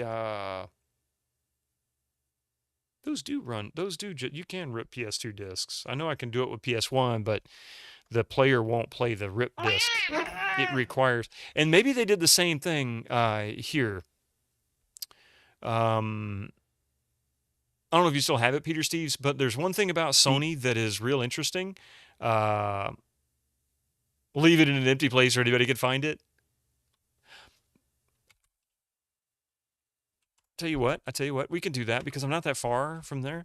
Let's see. So here's a catch. Before I forget, Peter Steves, one of the crummy things about Sony's the PlayStation disc 1 and 2 is that they played a trick on the disc itself, where they inserted at the beginning of the disc data itself. It's just a blank like set of errors or something that fit within the proper formatting for the disc. In other words, it didn't violate the format, and when you go to rip them, it ignores them. Oh, yeah. Oh. Kaput. Can't do that now. Okay, I gotcha.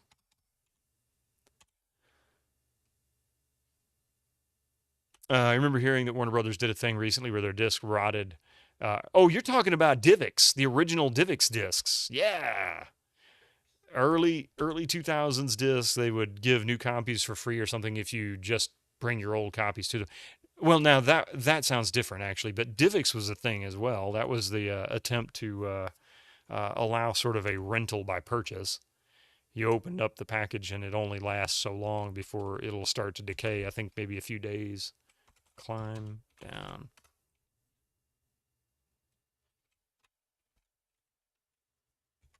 Look out for the mummy!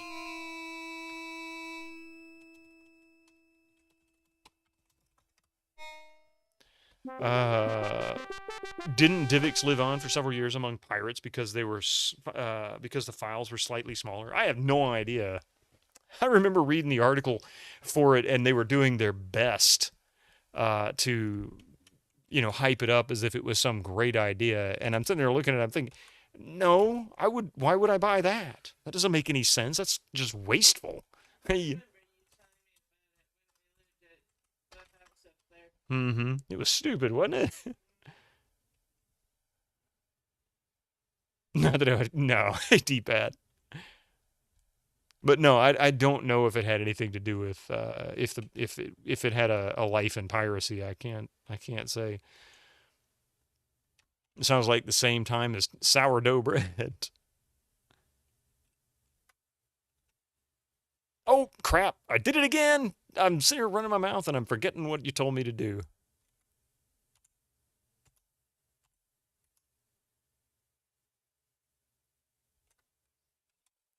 Close door. Lock door.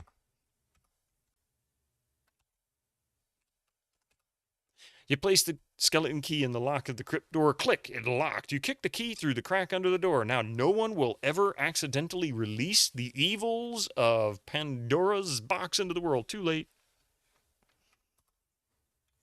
So that gives us only 12 more points until we're complete. And I think all of that happens on the island here, which is where we're heading next. Oh.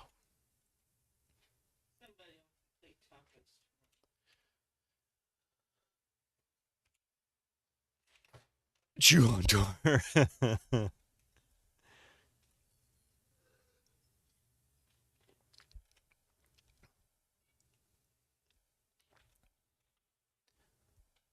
Which is something you're surprised Sierra didn't make you do separately. Yeah, really.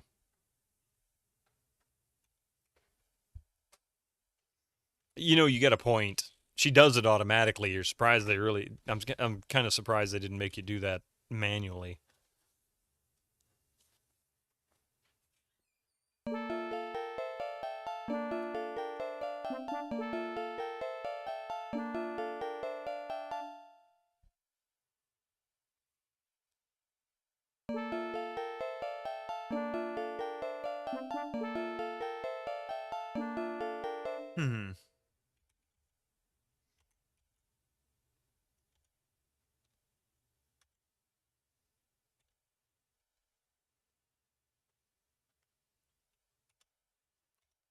All right, now to go for a swim. We'll save before I jump off the pier. I think the shark is still a thing. 76. Really? How you doing, man? How you doing? Welcome in. You posted a Reddit image you saw about Warner Brothers fixing their disc rots DVDs in the street. Oh, awesome. Hang on, I'm curious to take a look at that. I'm not sure I was aware of those. I may have heard of it at some point. Warner Brothers Home Entertainment is aware of potential issues affecting select DVD titles manufactured between 2006 and 2008. The company has been actively working with consumers to replace defective discs. Where possible, the defective discs have been replaced with the same title. However, as some of the affected titles are no longer in print or the rights have expired, consumers have been offered an exchange for a title of like value. Consumers with affected product can contact the customer support team in WHV and WBD.com. You know, it's quite likely we have some of those discs and just hadn't experienced.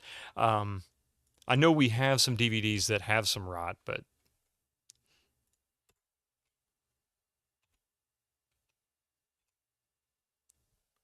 you're sick? Oh, Gregor, seriously? You got some kind of evil man flu? As long as you didn't get an evil cat flu. You were whining in Riggs' Discord before. And Riggs like, why, Gregor? Why? But I am sorry you're sick, man. I hope you feel better soon. Feel better. Definitely. Coffee says feel better.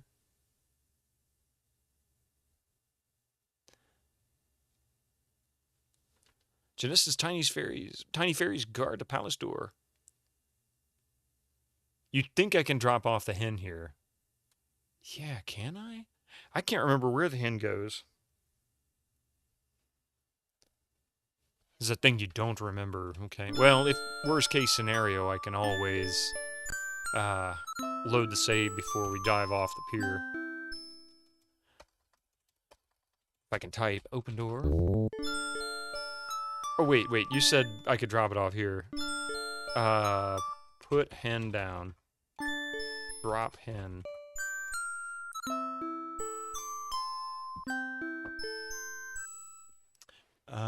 I think the hen actually belongs to Janesta. Oh, okay. How's King's Quest treating me? You know, the usual. I'm falling off stairs, dying regularly.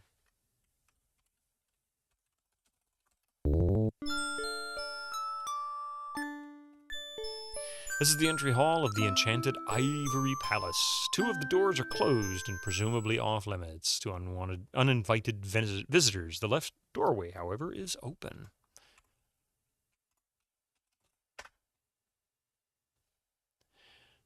You just finished the game? Okay. Yeah, I don't remember. Actually, I don't remember giving the hen to anybody, but that doesn't mean it didn't happen.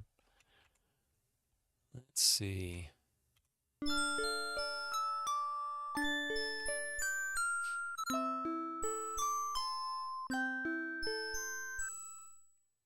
Nice tower. Any girls in it? Well, they're all flying around, so yeah.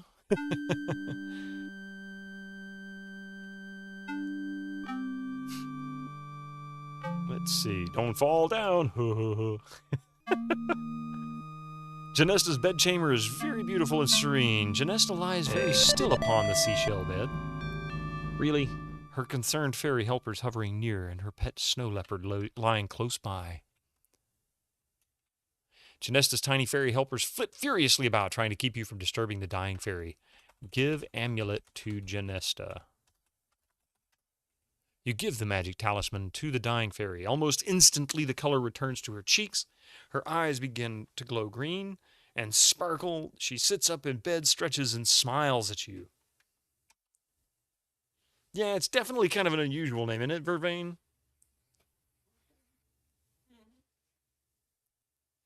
And her wings suddenly... Plunk! You have saved my life, Rosella, the beautiful fairy says gratefully. And you have saved Tamir from the persecution of Lolat. We are deeply indebted to you. I want to go outside. I need to feel the warm sun on my face. Exuberantly, she does something. I went too quick. I couldn't read it. Suddenly, you find yourself something except my little hen, Janesta suddenly exclaims. Where did you ever find her? And then she gets sunburned. You explain that the ogre had possession of her. There we go, yeah. Poor thing, she says. Well, at least she's back home now. But it's thanks to you guys, to be honest. That's why I got full points. Now for you, Rosella, Janesta says, it's my turn to help you out. I will return you to Daventry, and with the magic fruit, you'll be able to save your father's life. We'd better hurry, though, as he doesn't have much time left. Time to see the dentist. You are anxious to get home again. Jiggity jig.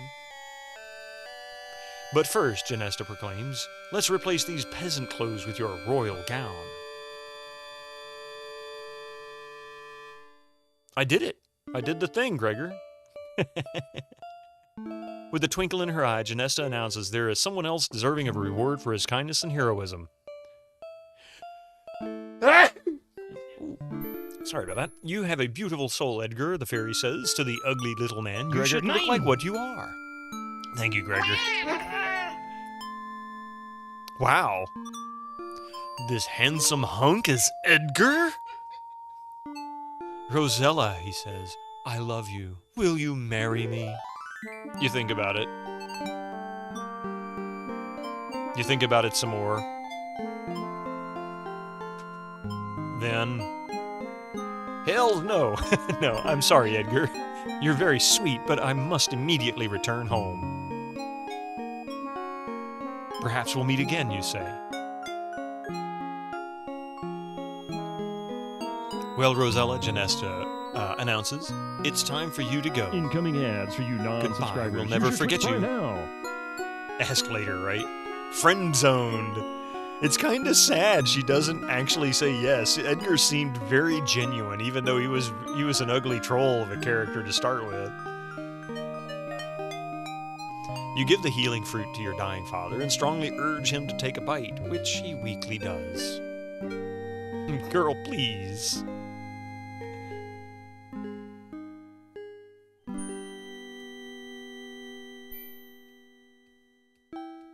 I wonder who she ends up marrying. I don't know, I haven't played anything past this one. How are you feeling, Father? You excitedly ask.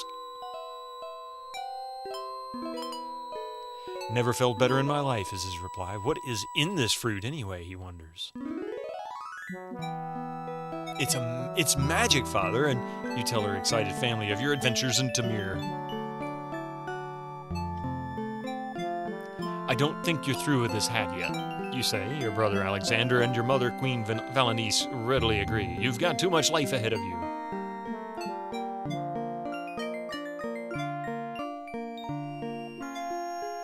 Gwydion sure looks happy. Is that the goal, to play 5 on afterwards? I will be playing 5, but I'm going to play a LucasArts game here in just a moment. We're going to start the dig, and then we'll pick up... I'm kind of debating if I do PQ2, Police Quest 2. She marries Boston Low. The dig.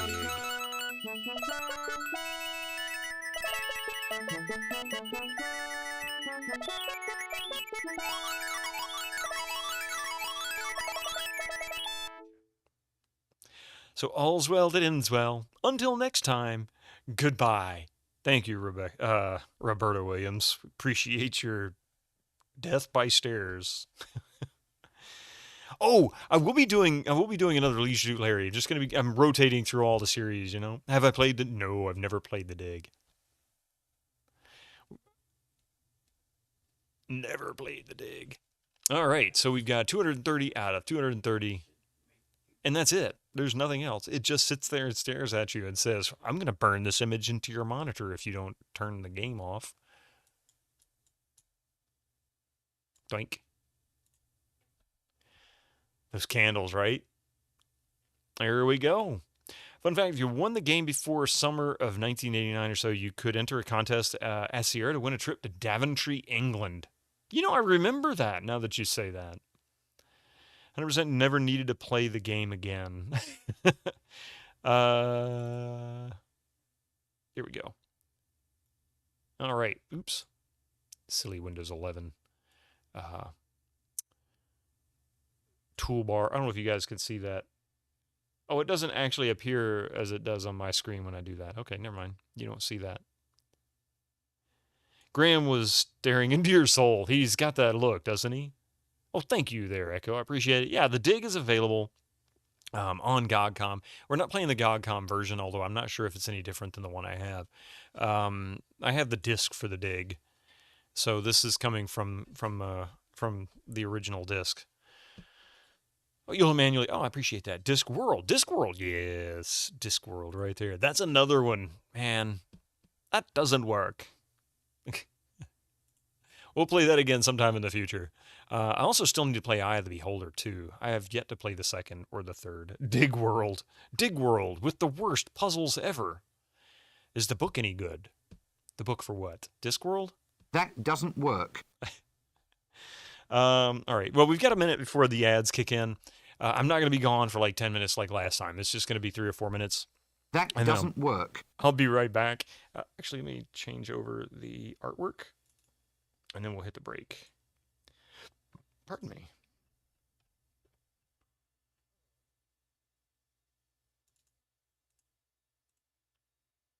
All right. There you go.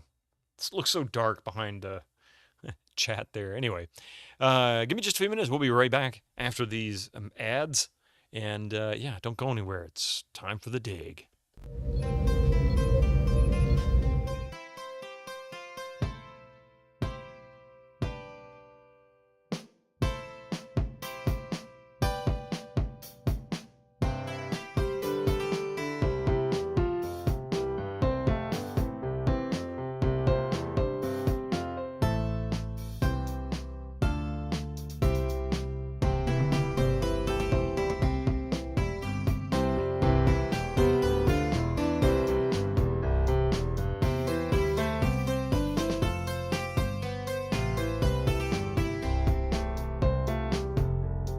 A piece of coal broke off.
Right, can you dig it?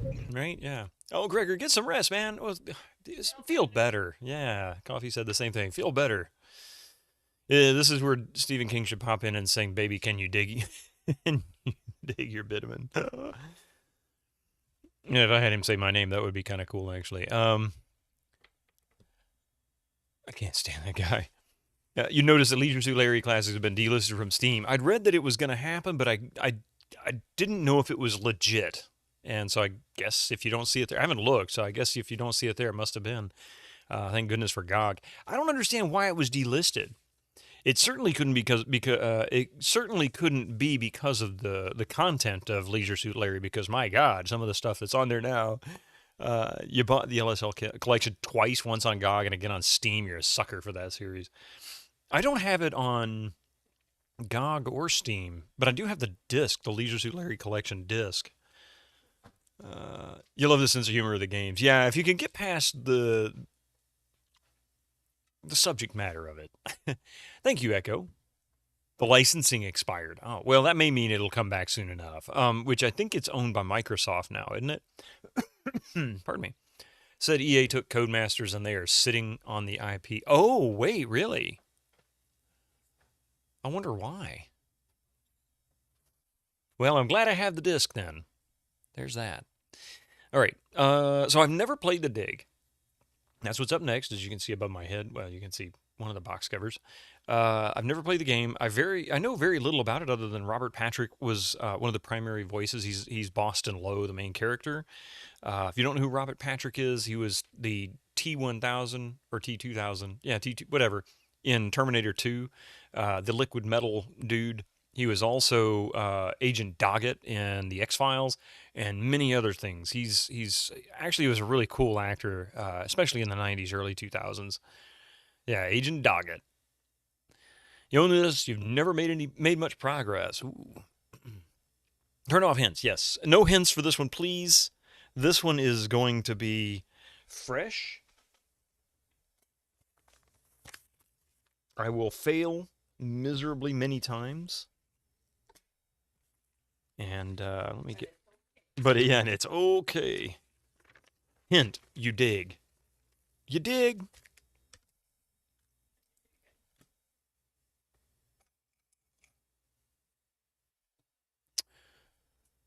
You play this game more times than you'd like to admit. It's so good. I've heard so many people lately say that it was so good, but up until I started talking about playing it, like a few weeks ago, I'd heard that there were people that didn't like it, which I guess there's always people that don't like the game, a game.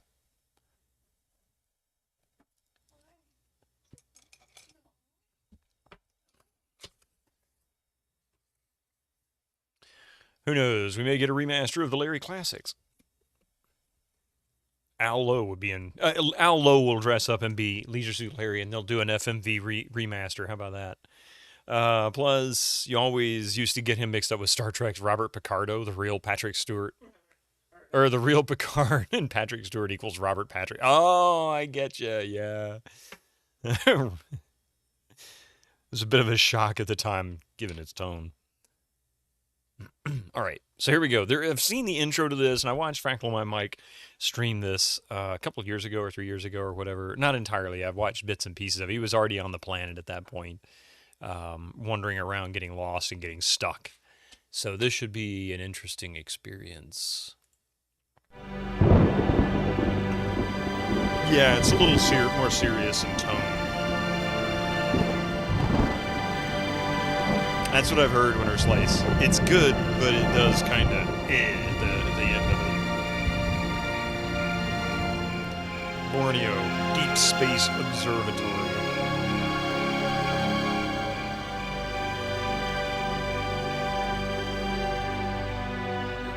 It's still got humor, but it's not. Of course I miss you, darling. This is the loneliest place on Earth. Most exciting thing ever happens here is the day when it don't rain.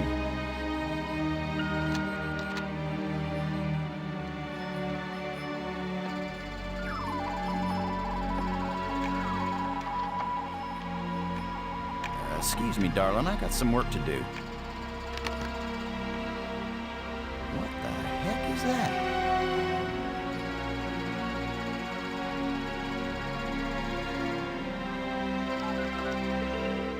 Get on in here, Pete. We got us a big old asteroid on a 3-week collision course with Earth. Odds are 1 in 1. Jeez. Face the final frontier. It's coming right for us. Quick! Call Bruce Willis. The asteroid has been named Attila, after the war leader of the Huns, who devastated Europe just before the fall of the Roman Empire. These are the voyages Attila of was the first dawn. spotted in a tracking station in Borneo.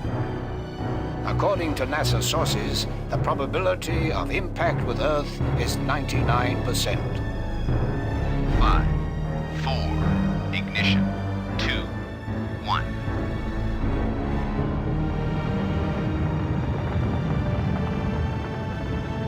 The shuttle is up and away. This is not a mission the shuttle was designed for, but as Mission Commander Boston Lowe said in the press conference last night, if the shuttle is the last hope of the human race, then it'll have to do the job, won't it? Wait a minute, folks. Let me introduce the landing team. Ludger Brink is a noted geologist. He'll evaluate our data on placement of the nuclear devices. We have to be accurate. The idea isn't to blow Attila to bits. If we did, some of the pieces would certainly hit Earth with devastating effect. And now I hardly have to introduce Maggie Robbins to you. She's probably the most well-known journalist in the world. Maggie, you're famous for having once said that you never put up with censorship in any form. Now you're under NASA command. Miss Robbins is a reporter by vocation, but on this mission she's... I think I can answer the question myself, Commander Lowe. Danny, I trained for this mission, and I have work to do in laying the nuclear charges. When I come home, I'll be a reporter and tell you all about it. But during the mission, I'm part of the team, and I will obey Commander Lowe like any good soldier. That may be the biggest news story of all. Maggie Robbins obeys orders. In going over your bios, I find that Professor Brink is also a noted archaeologist, while it's well known that Maggie is a prodigy at learning new languages. Is this just coincidence? Not at all. We wanted the best and the brightest for this mission. Dr. Brink and Ms. Robbins are not narrow specialists. They are resourceful, widely educated, and creative thinkers. Does that apply to you too, Commander Lowe? My job is to keep everybody alive. I don't have to be brilliant, I just have to be careful. The other 2 crew members will remain with the shuttle. Ken Borden is the most experienced shuttle pilot we have. Cora Miles is our payload specialist. As you all know, she's a candidate for Congress, but we figured saving the planet is more important than campaigning. It's cheaper, too. Any parting message for the people of Earth? We have exactly one chance. And we've got to do it right. Let all your prayers be with us.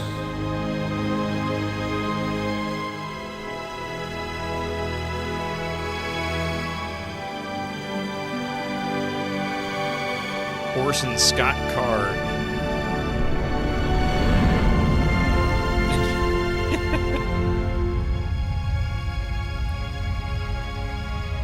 That'd just be one big fight, Peter Steves.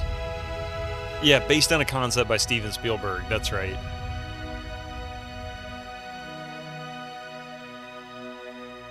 Oh, you didn't miss anything, Kira. We just, yeah, literally.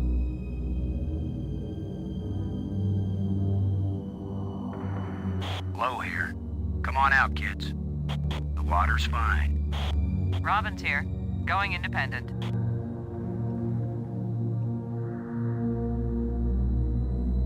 Welcome to the wonderful world of space. Don't bump into anything. I'll be careful, Commander. Brink here, going independent.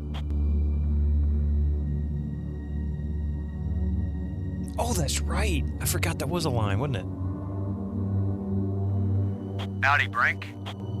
Welcome to the place where geology and astronomy meet.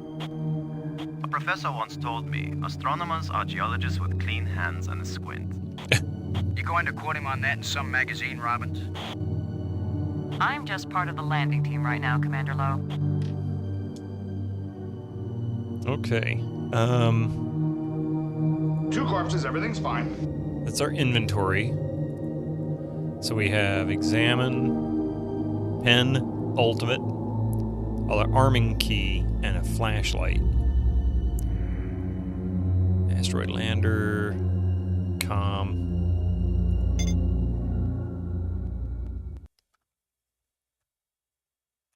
Oops.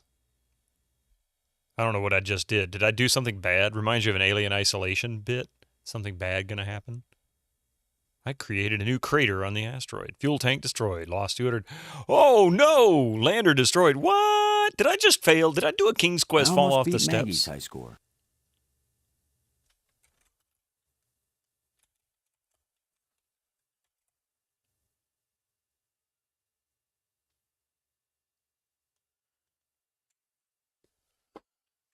I don't know what the heck I'm doing. Oh, it's Astro Chicken. Is that what it is? Is this... I guess this is not... This isn't legit. Damn. This is... Damn.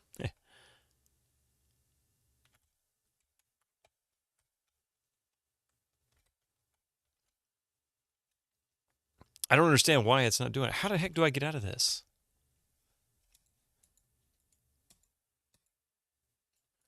How do I exit this? Damn. Damn. Oh, there we go. Brink, Maggie, Miles, Borden. Load aboard and do you copy? Like carbon paper, boss. Flying Pig. Any problem with us taking the pig now, Ken? Just tell Miles and you can take the little squealer to market. You ready for us to part company, Ken? Everything's in position, boss. This is the copy protection. You must score 500 points in Lunar Lander to continue. Low out. Cockpit out. Miles, this is Low. Do you read? Yeah, Boston. I'm on you. You wish. Your dreams. Ready for the deployment of the free fall tool chest. Is the crew clear of the area? Crew is clear. Proceed.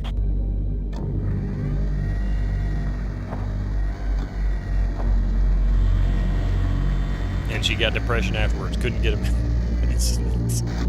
The graphics for this are really amazing for this era and this engine. Really impressed.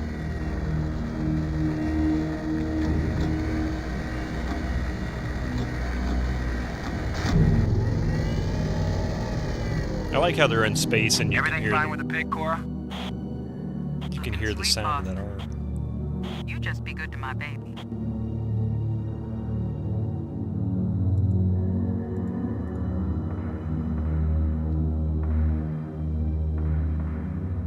Load a landing team.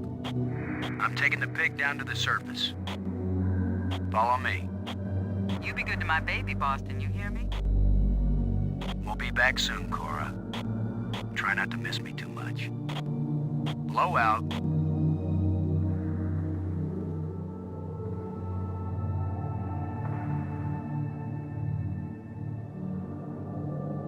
Throw us to slow down if you remember. Oh, okay.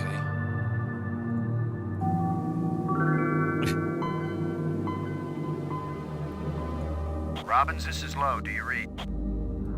Robin's here. I read you.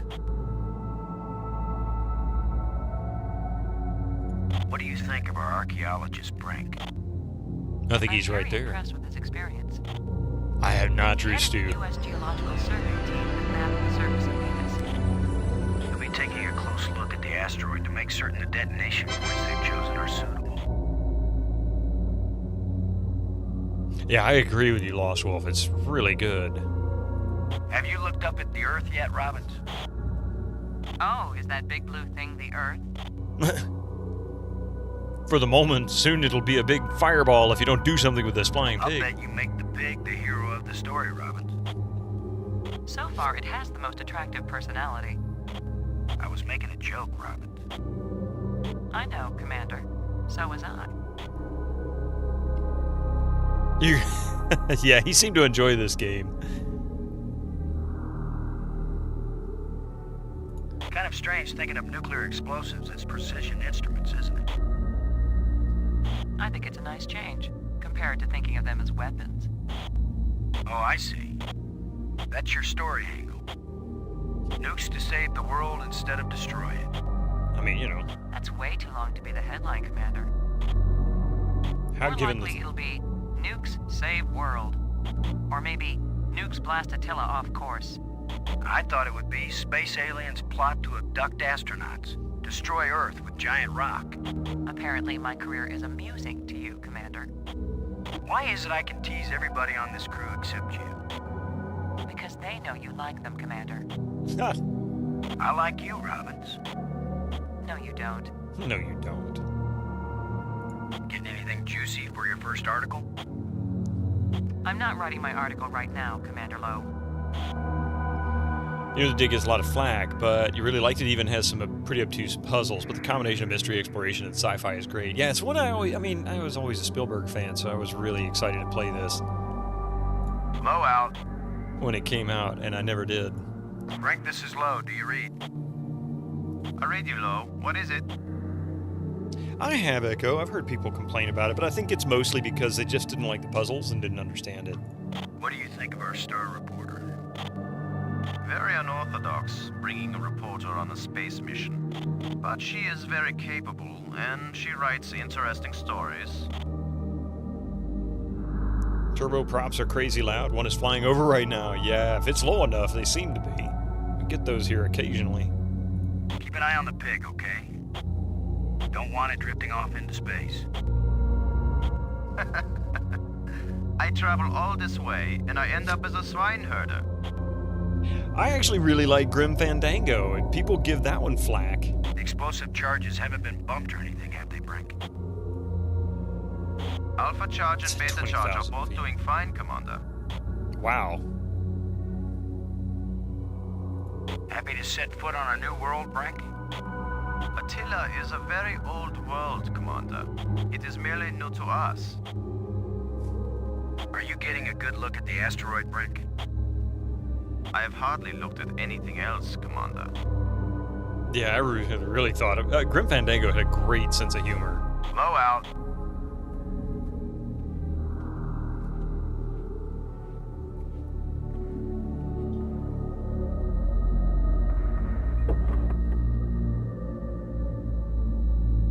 You got mad as you had to use a walkthrough right from the start.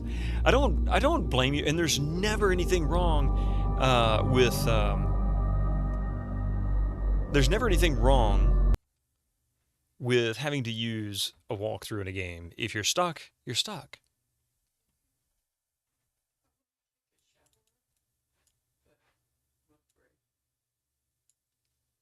I'll raise the voice volume. Leave the... yeah.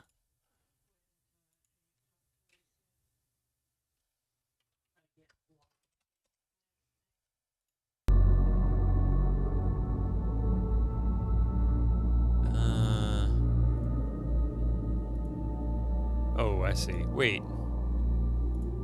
Interesting inventory system. This is my penultimate personal digital assistant. People complained on the 3D stuff in the Grim Fandango when it came out. It has got a weird kind of a feel to it, but it's a great story. It's funny, it's got good puzzles. That's why you really appreciated the Watch It Eye games. They're point and click, and you almost never need to walk through very cool. It's the arming key for the explosives.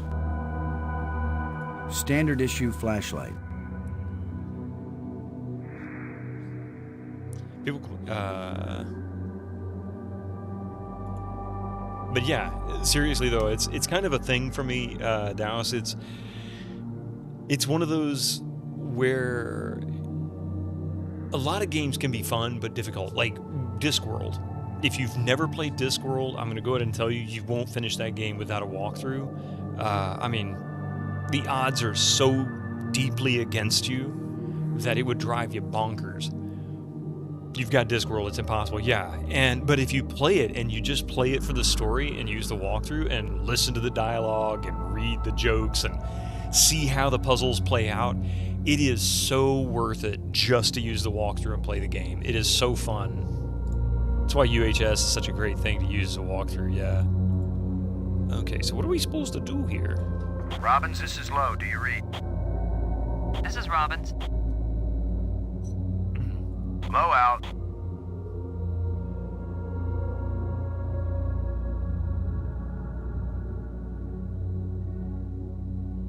I don't really understand.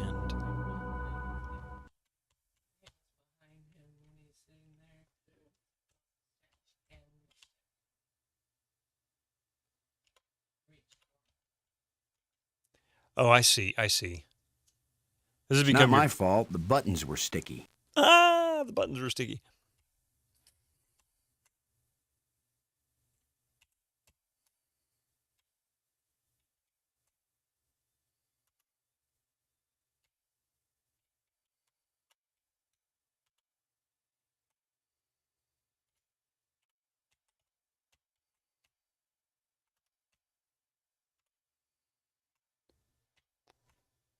I get it now.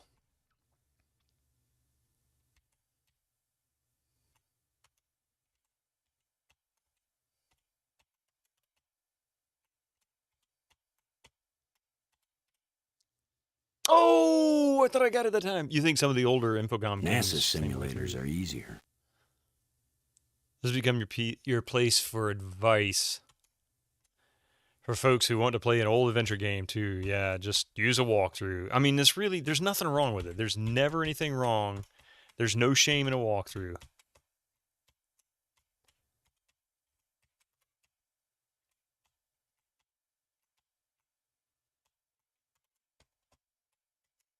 Ah. Especially if it's NASA an RPG. Simulators are easier. If you save this character, here it's... If you save your character, something like, what did I say?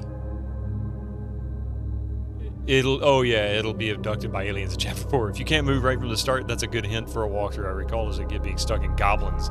Not sure if it was impossible or I was, yeah, no, it's sometimes just some of the games are difficult. And sometimes my brain, like right now, I'm not understanding exactly how to get through this.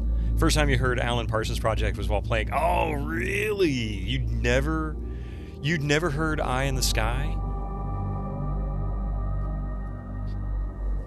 That's a great tune. I remember hearing that song on the radio as a kid. Yeah, the important thing is to have fun. If you're not having fun, then yeah. No. No. I think you should hold on to that. What if I don't want to?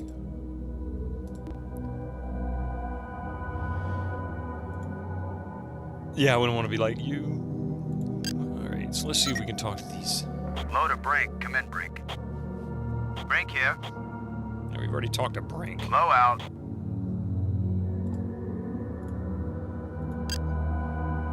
There's Maggie, there's Miles. Maggie's up here with me. Did we talk to Miles and Borden? Robbins. Come in, Robbins. Robbins here. I read you.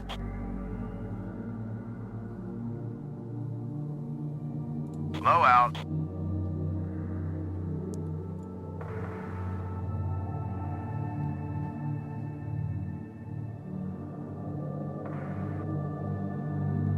Oh, wait. I don't know what the heck we just did. Quadrant 1, 2, and 3. Wait, what? Okay, I don't understand. Hang on.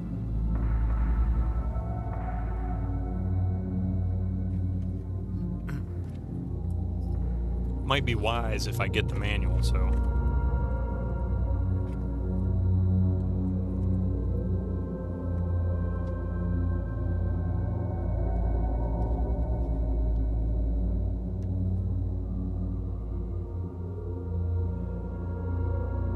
Let's see. This manual covers gameplay only for installation and launching procedures, blah, blah, blah, blah, blah. Yeah.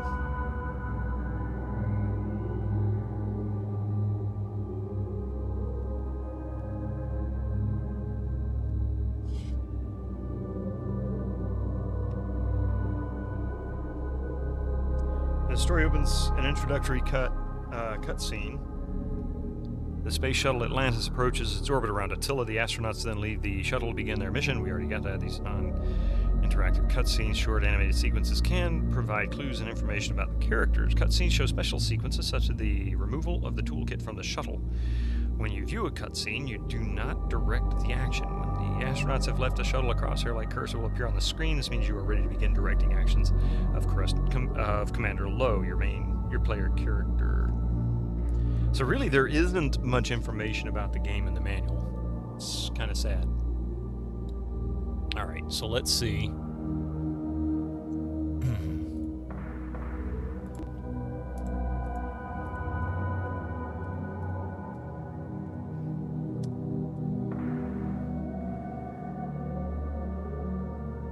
Wonder what the fate will be. Oh no. Space. Space. Something like that.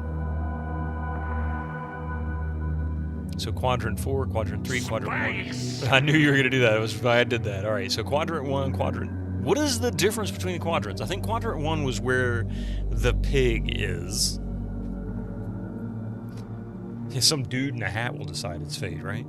So there's the pig. Now the question is, what the heck am I doing? I go to the pig. Is there a clicky place on that I need to do? We need to find a pixel to click on? There we go. Okay. 0G Digger.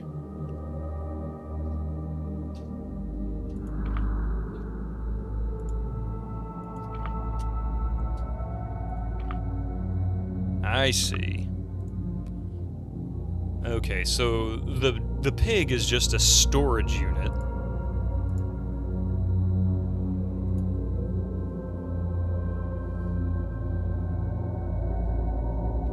Why didn't they call it a flying mule instead? That would have made more sense. Now then, we have... Oh. There was only 2? I was thinking there was 3. You had to head off bed. Lost Wolf. I understand. It's all good. Thank you for being here. I appreciate it. Oh, yeah. Definitely worth playing some King's Quest 4, right?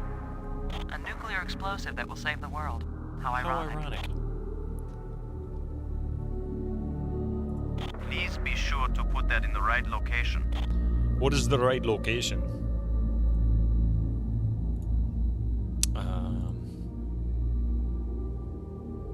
You know, before I do something really stupid...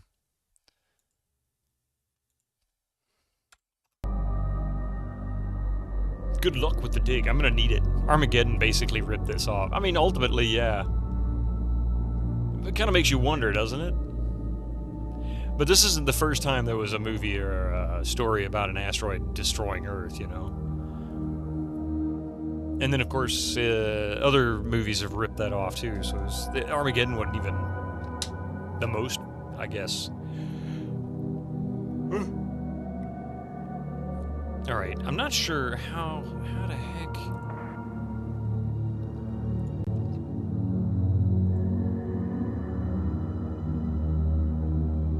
Oh... This part is the premise, yeah. But using a bomb to destroy it? Very close, exactly. It won't accomplish anything.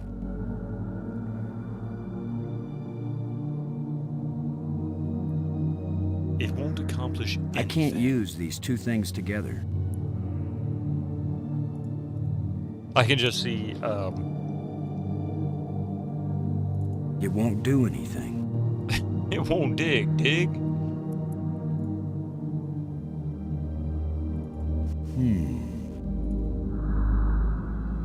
The big thing hits Earth was decades old as a SF concept at this point.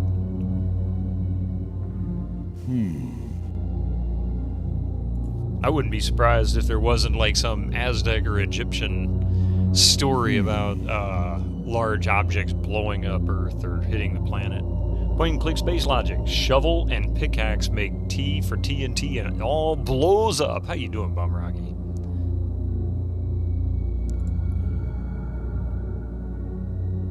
So wait, is there something at the shuttle I need? Did I forget something?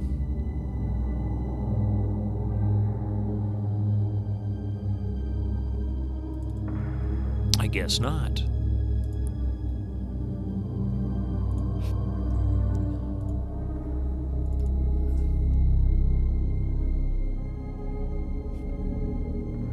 I can't use these two things together. Oh, geez, what am I doing here? The zero-G digger and shovel are designed to be used separately. Load up, Biddo, you're hunting pixels. The zero-G digger is a bit indelicate to use with explosives. The zero-G digger is a bit indelicate. There are medieval stories about celestial objects visiting Earth. I mean, I know, yeah, and there's also plenty of stories for like Aztec stories and whatnot too for the same thing. I know, what is it? I know that a lot of times people like to claim the Nazca lines and whatnot as being something along those lines, especially in Paradox games. It's a bad omen. Doing quite well for your day. Your youngest graduated elementary school today, and he got his first phone, and it's a nice one. You should have kept it and given him your hand-me-down. That's actually what we did. Although what she got is not a bad hand-me-down. You believe in alien life on other planets due to the distances of space and the cosmic speed limit. I do not believe they visited Earth. Yeah, I find it hard to believe unless they have found something that we have yet to discover or to understand. But I absolutely do believe that if there is, and I hesitate to call it intelligent life on this planet, but you know, intelligent life on Earth, then there has to be some form of life somewhere else in this virtually infinite universe. It's just the odds are there.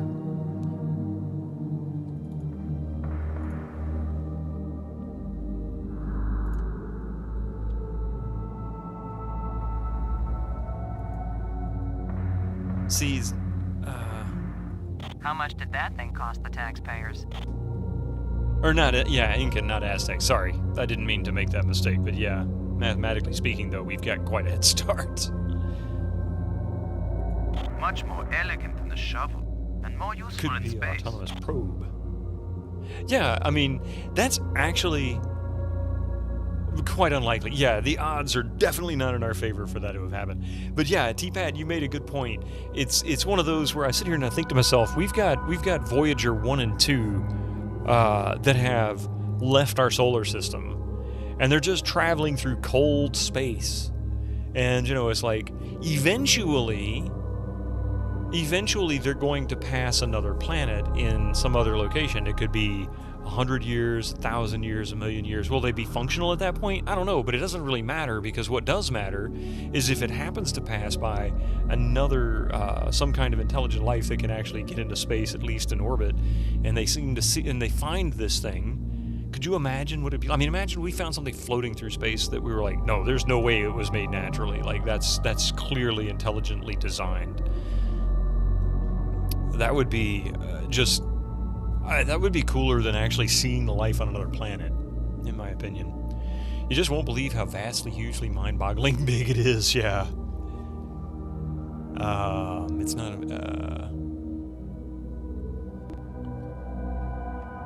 will it hit a planet, crash and burn? Who knows? Yeah, exactly. I mean, it probably will eventually crash. It'll probably get hung up in some, gravity well of some kind around a planet and get sucked down, or possibly burn up in a star. You know, get into that, because those thrusters will eventually fail. They were talking about how they were gumming up. I was reading an article about them the other day, where they just fixed. I can't remember if it was Voyager 1 or 2, but they just figured out how to fix the backup or the primary thrusters, and they were concerned about how much longer they've got before they run out of fuel, run out of whatever it is that they're using. Imagine that. We might not even be around anymore by then, extinct. I mean, I hate to use a movie trope for this, but it's like V'ger in Star Trek. I mean, that's, you know, that actually, I don't think about it turning into its own AI life form kind of thing, but I could imagine someone finding it. And we have a kitty cat.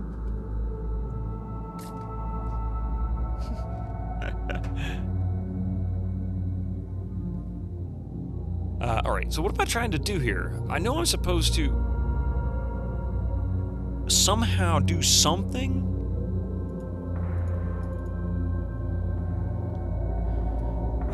You think you read that a candidate for the Great Filter, the creation of eukaryote, something like that, cell with mitochondria, the fact that the mitochondria originally was a symbiotic relationship between two bacterial cells is likely not happen anywhere else, which reduces the chances of complex life forms.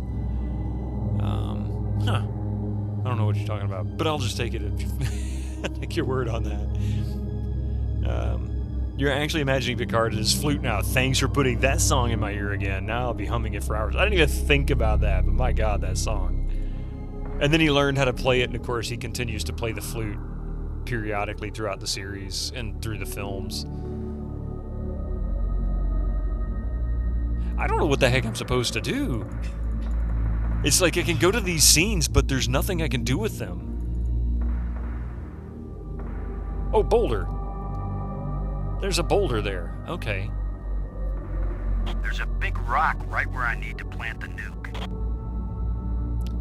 What you're glad about is that you're not living in some post-apocalyptic time period.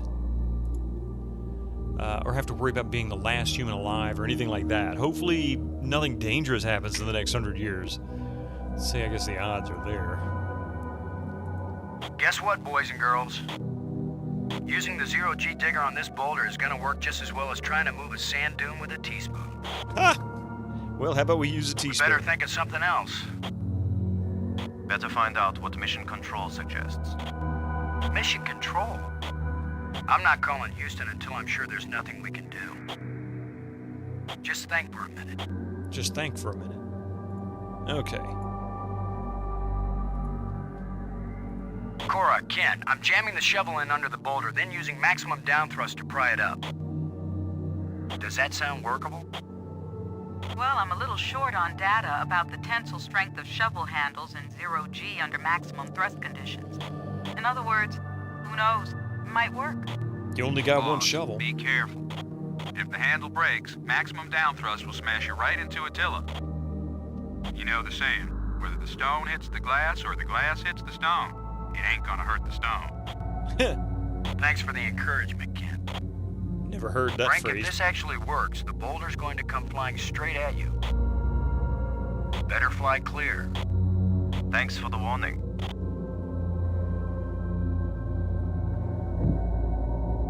I guess it worked. Looks like it worked. Now, aren't you glad I made sure the tool chest had a shovel in it? My rule is, if you can pick it up, take it with you, because you never know when you might need it. Oh, that's a point-and-click I have the adventure same rule, hint if Cora, I've never heard but I thought it only applied to women in bars. Oh. If you can pick her up. Boulder hits shoulder. Careful, Boulder hits, Ken. shovel. You don't want to find yourself getting quoted as a sexist pig in Maggie's article. I'm not here to spy on you. Lighten up, Robbins. They're just teasing you. Right, D-pad? If they thought you were really a spy, they'd never talk freely on the open frequency. All right.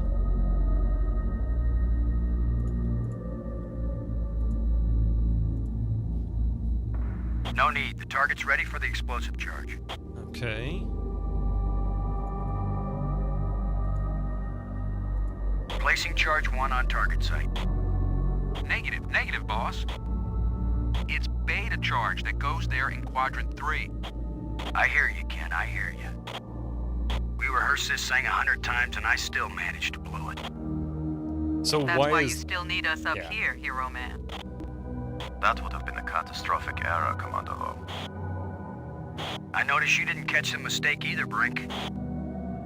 I didn't think I had to check up on the commander of the mission. Everybody checks on everybody, Brink. But don't worry, I'm sure Robbins will write a whole article on my bonehead mistake. It's our mistake. I didn't notice it either, Commander. And it was caught in time. That means the system worked. Thanks, Robbins. That is by far the longest conversation of "you did it wrong, idiot" I have ever had in a game before.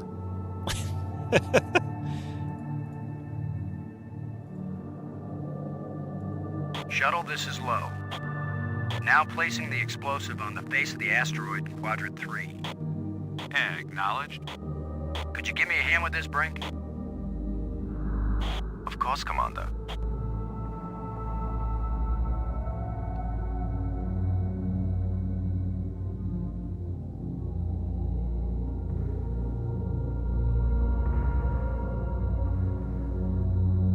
Alright, now do we arm it?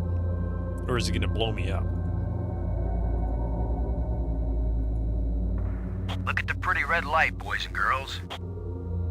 I'd say this charge is armed. Yeah, I don't think I want to be anywhere near this right now.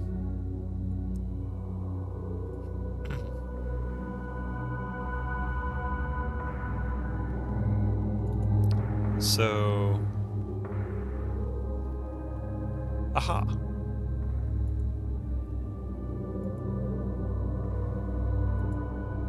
Now we can rename the asteroid Rudolph. Let's see if we can clear up old Attila's complexion.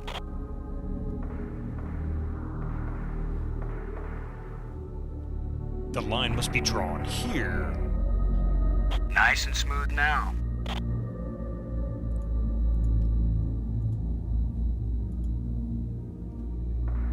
Shuttle, this is low.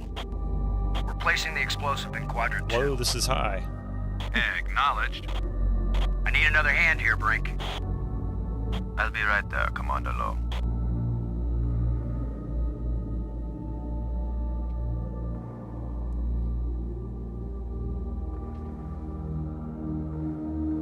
Excellent work, Brink. Ken, the charge is set. Instruments confirmed. Hey, I'm just so proud of you boys. Oh. Alright, so now I guess we need to arm it. This asteroid has a pair of landing lights now, kids. Stick a fork in us, we're done. Who writes your material, Commander? Orson Scott I get Card, it all out of according the to newspapers, Robbins. according to the credits at the beginning. Okay, now what?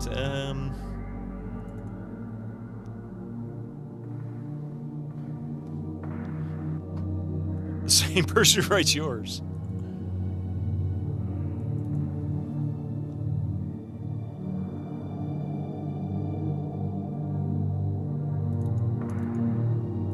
I don't know what we're supposed to do now. Load aboard and do you copy? I'm here, boss. A lot of people here probably know it, but Card also wrote the fencing insults on Monkey Island. Oh, really? Both nukes are in place and armed. That I They made didn't pretty know. good time, I think. Looks good, boss. Come on back inside for the fireworks. Confirm everybody inside. All in, Cora. All clear payload. All clear, landing team. All clear, shuttle. Confirm doors closed.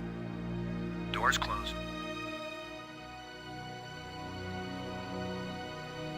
I don't think I know much about him other than I'm familiar with who he is, but I don't really know. Maybe I don't want to know. Maybe that's the thing. I don't want to know.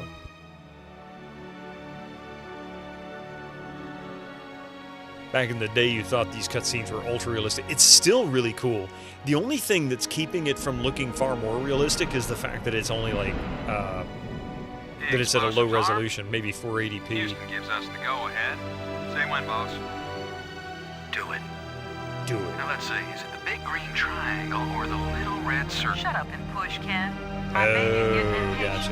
Yeah, that is a shame. Go. Sometimes you just don't want to know about the artists, right? What are the instruments showing? Nothing big coming our way. What's the pig telling us, Cora? Attila's still in one piece. There's a lot Seeing him of on the sides and CRT also mouths. helped. Yeah, it softened the Fracturing. edges. It We're definitely stabilizing. helped. A radioactivity in Quadrant 1 is well within the safe range. What does Houston say, Ken? Everything's go for a surface walk at your option. Then let's go, landing team. Let's see what Attila looks like after plastic surgery. Be careful, kids. Attila is more dangerous now than before we tamed him. Those were certainly profound first words to speak on Earth's new moon. I'm not making speeches, Robbins. I'm concerned about keeping everybody alive. Commander, I can collect rock samples later. Right now, I would like to get below the surface down into that tunnel. We're gonna do it eventually. We might as well do it now. You agree, Robbins? I'm game for it. I've called the pig. We'll send it on ahead to light the way. Remember, any rock may be loose, and any wall may collapse at any time. Seems like such Please a be bad careful, idea. everyone. Cora, send down the pig, please. We'll need the light.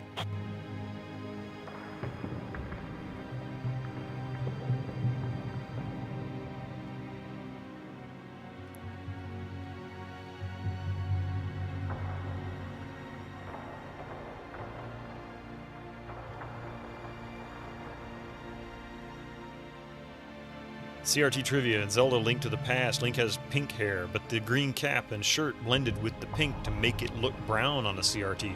That's interesting. You see anything unusual, Brink? It's hard to determine how this tunnel was formed. It wasn't created by the explosion? No, it's very ancient. The explosions opened the door, but this tunnel... Old, but not as old as the asteroid. What does that mean? I don't know yet. It just feels unnatural. There are some odd projections near the bottom of this tunnel that don't seem to belong here.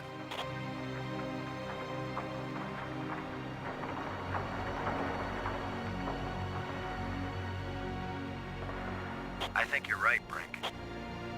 The stone projection isn't natural. Yes, but what is it doing here?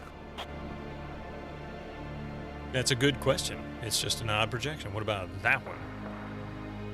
Brink, I wish I knew what these odd projections are. I've taken pictures of them for analysis.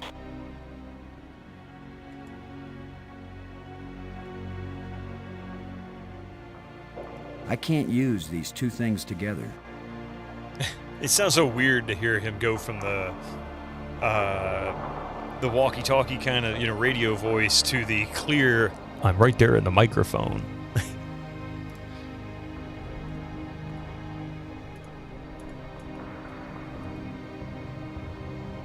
Look at this, Brink.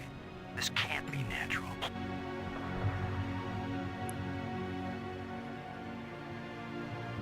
Definitely not. A metal plate. Definitely an artifact. An artifact? But who could have put something like this in a tunnel? Yes, I think it's clear. Wherever Attila came from, there was someone there. Could this be part of some kind of message? Like the one NASA put in Voyager. Speaking of Voyager. It's a message. I don't understand it. Whatever it is, we've got to tell Houston immediately. Negative, Hi, Mystic. Robbins. I'm clamping down total security as of this moment. You've got to be kidding. You've been telling me all along you just want to be an ordinary member of the mission. I've had secret orders all along to look for any sign of alien presence on this rock. And now that we've found it, my instructions are clear. What I want to hear from both of you right now is, I understand, Commander Lowe. I understand and agree, Commander Lowe. Assertive. There is nothing to be gained from a premature announcement. Robbins. I understand, Commander Lowe. Ken. Yes, Ken, Lowe Roberto? here. I read you, boss. Tell Houston that I said Attila's a real Hun. What? Is that some kind of joke? Just tell them, Gordon. You'll receive new communication protocols immediately afterward. Oh, cool. This is like a secret code. Just think, Cora. You're the only one in Congress who knows anything about this. Houston says the message is received and they're transmitting new codes. We're getting back to work down here, Ken. Low out. I'm giving this baby a little push. If that doesn't work, Commander, give it a big push. The plate just dropped down, inside something. The plate is gone?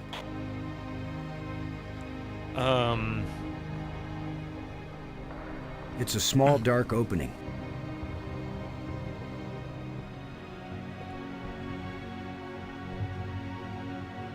It's a small, dark opening. Gee, thanks. I appreciate that. It's a small, dark opening.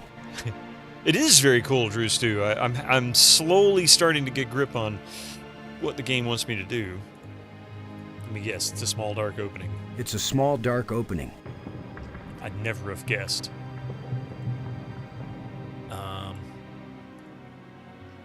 Oops. It's the pig. It's the pig. I don't know what you want me to do with that small shaft. Should we push on that? There's so much, like, recorded dialogue. For you non-subscribers, use your Twitch Prime now.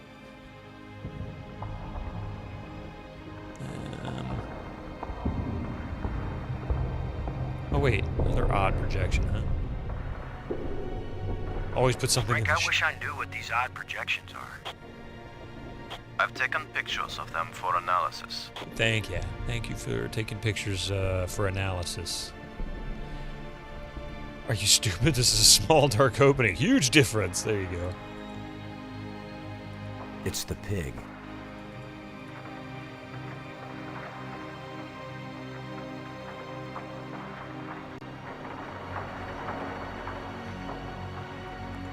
Robbins, this is Lowe. Robin's here. I read you. I'm hoping Dr. Brink can make some sense of what we're looking at. Whatever it is we're looking at. Don't worry, Robbins. The secrecy won't last for long. We just have to have some idea of what we're dealing with before we take off the lid. I'm as eager to know what these metal plates are about as you are. Low out. Brink. Come in, Brink. Brink here. If it's not a message, then what is it? It could be anything. Discarded garbage, a doorway. Maybe the message is simply not visible to our eyes. I don't know. That's exactly what it is. It's just a giant ball of garbage sent to us from another world. We might do that to some planet someday. They're attacking us with their garbage. What do you think of Miss Robbins? It's a little awkward having a reporter with us now that the mission parameters have changed. But I am sure she will maintain her professionalism.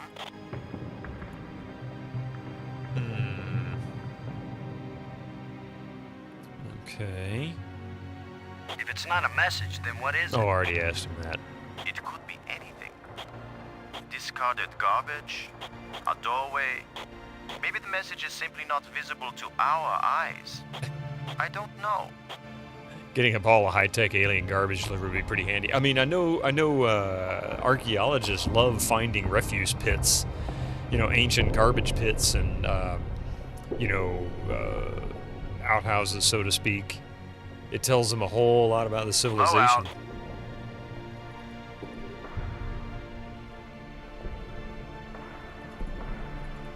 So, yeah, I can imagine. Brink, I wish I knew what these odd projections are. Yeah, I don't want to keep repeating that. Isn't that what the book Roadside Picnic is about? I don't know. I've never heard of that one. It's the pig. It's the pig. I feel like this is what they want me to do, but I don't really know what they want me to do with it. Let's see. It won't do anything. It's time to brute force. I can't use these two things together. Borden, this is Lowe. Do you read? I read you, Lowe. What is it? The pigs seem to hold up pretty well in the nuclear explosions. Yep, every now and then, the lowest bidder does it right. Anything from Houston? No, the tracking stations report that everything's fine so far. Roadside Picnics is a book that inspired Stalker and everything. Oh, I didn't know that. I had no idea. I can't wait till I get up there and tell you what this is all about. Oh, take your time, boss. I'm only going crazy up here, not knowing anything about what's going on. Blow out. Cockpit ads are out. coming. Miles, come in, Miles. Miles here.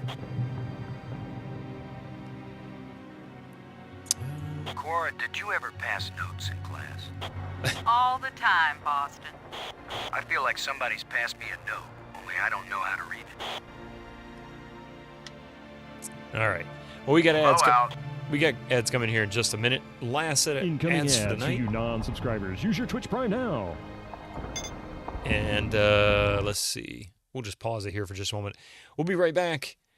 I'll figure something out here when we get back, I guess. Yeah. Don't go nowhere.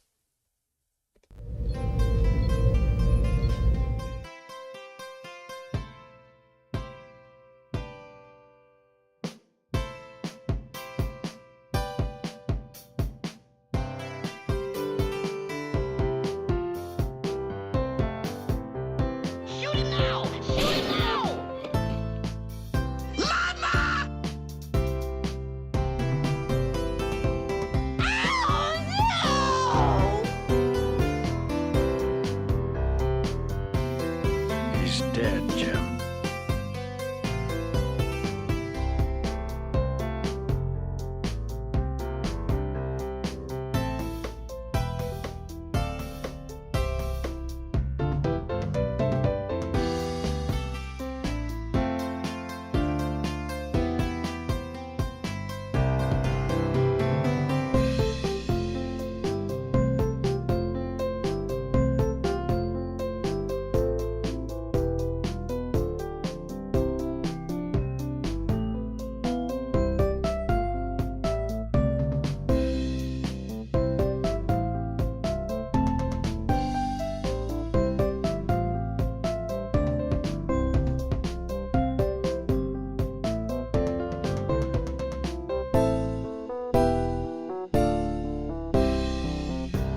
welcome back, everybody. Sorry about that. Mystic is giving me all kinds of trouble over here. He's being very difficult, aren't you, buddy? You want every cable because they went in the bedroom and they're leaving you by yourself. And I'm busy. Is that what it is? So you're watching the cables, huh? I really wished I had another camera for him. You guys would get a kick out of the way he acts sometimes. I miss having the one that was there. It just doesn't work anymore. All right, let's see. Ugly bags of mostly water. Yeah. All right. We'll save it. Okay, so I don't really... Brink, I wish I knew what these odd projections are. I've taken pictures of them for analysis. Maybe he wants to work for a cable TV company. Oh, no.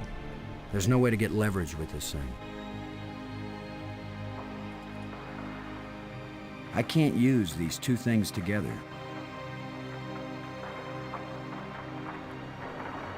It won't accomplish anything.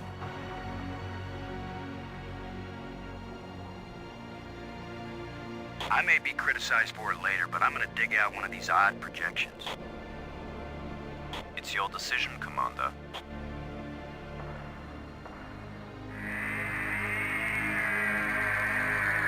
It's like something out of Full Throttle. Okay. I'm going to push another one. I wish we could be sure we weren't destroying whatever message they meant us to receive. It seems to me that if they didn't mean us to push these metal plates, we wouldn't be able to push them. You'd think. You get a kick every time you see the floofy tail while by the camera. Yeah. He flaps it around. Okay, so maybe we need to do this with all these projections.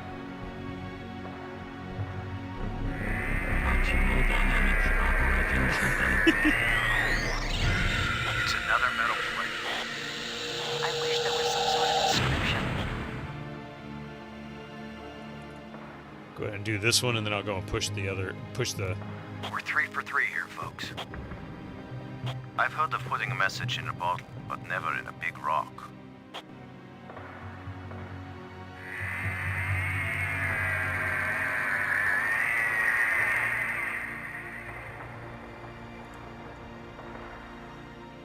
Here's number 3.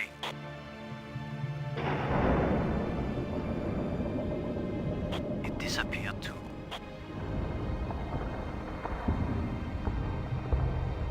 That's another one, Here's Mr. the last Caretaker. We got to play again. Ripper. That's a good one. Well, we've done it. Whatever it is we did. What do I gotta do? Like fuck off and braille on your forehead? Get out of here. Christopher Walken. It's a deep hole into the rock. Gee, thanks for the observation there, Low. Well, here goes nothing. We're with you, Commander.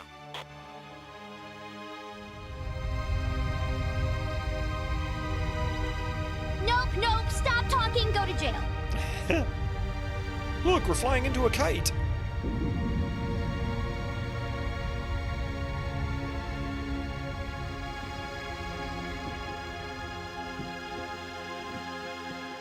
So, the asteroid is hollow.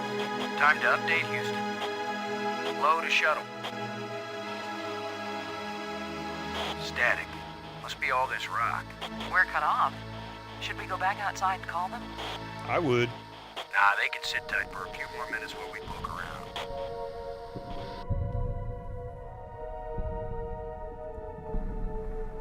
They're about to make a big mistake, aren't they? I can see it now.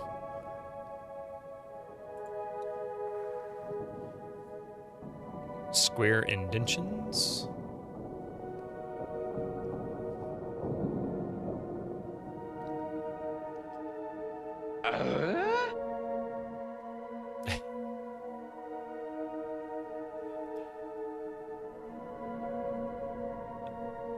Somebody did the grunt command, but I don't see it actually. That's interesting. I don't see where anybody used that command. How you doing, Crutus? That's weird. That is very weird.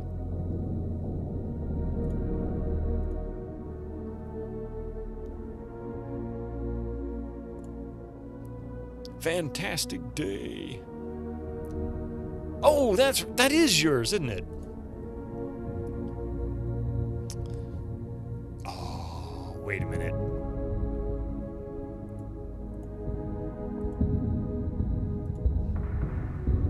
I get it.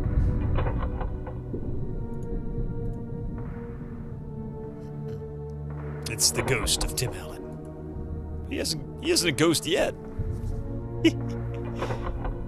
Always appreciated to have you, Crutus. Get some help. I'm just kidding. No.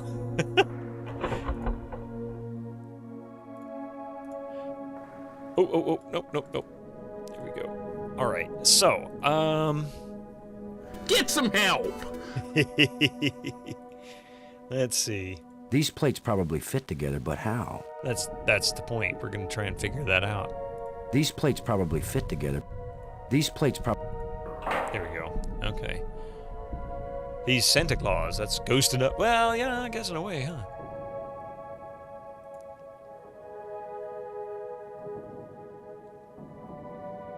These plates probably... These plates... Oh, okay.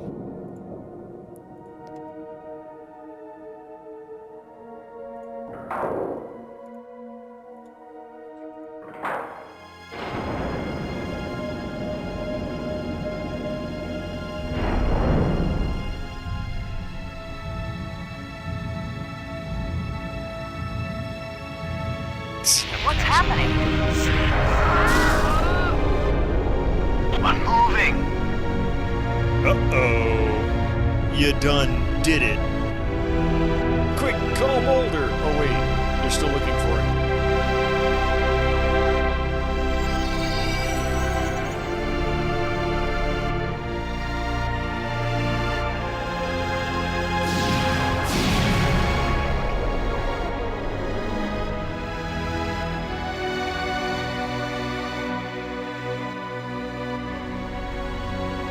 They've gone plaid.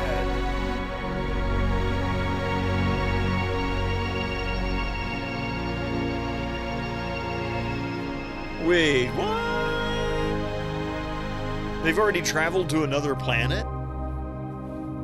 Prepare D20 for ludicrous speed. That's pretty good.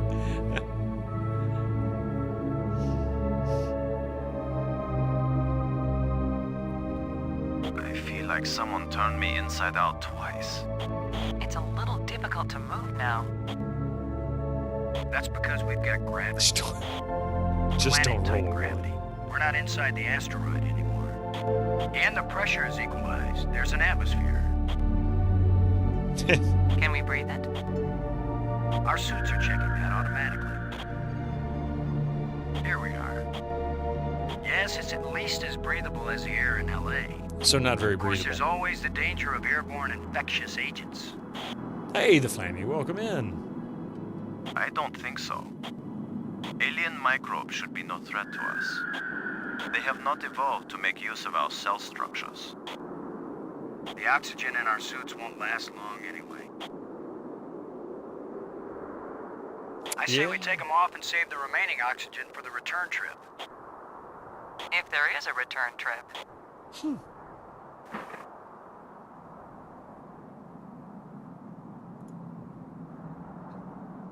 Well, they're not dead. Yeah, tastes good. This is the dig. Surprise, surprise. Attila was a spaceship all along. A starship, faster than light. We're not in our own solar system. No planet but Earth has an atmosphere like this, and this ain't Earth. After so many years of bad TV shows and crackpots with phony pictures, here is the real proof. Oh, look, Star Trek. There is alien life. Low to cockpit, over.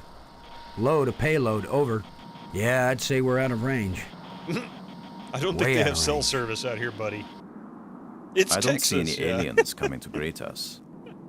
For all we know, it might have been 1,000,000 years since these people sent out Attila, and they long since died out. I don't know about you, but I didn't pack a lunch. Or a can of pop.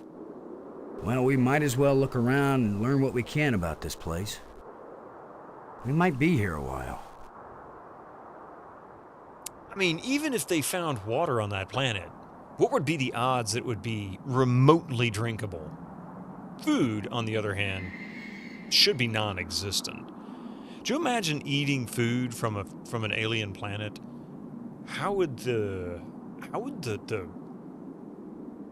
affect your body? That is bizarre. Yeah, the Flammy, this is the dig. I've never played this before. I've heard good things about it. I've heard great things about it. I mean, other than, you know, that fairly common, I hear people say that the puzzles can be a bit difficult. You mean you eat Taco Bell? Okay, fair enough. It couldn't be worse, right?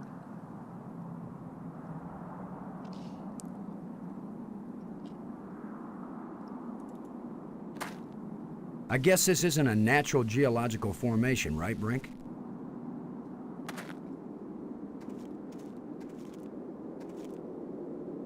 Look how close the stones fit. Like ancient Peruvian masonry. So it's primitive. There was nothing primitive about ancient Peruvian masonry, Commander Lowe. A few of the puzzles are frankly bullshit, yeah, but it's mostly great. I believe it. I could absolutely believe it. Alright, so, oh, plant. With my luck, this is probably the alien equivalent of poison ivy. I don't think I'll touch it. Water you think would be likely, yeah.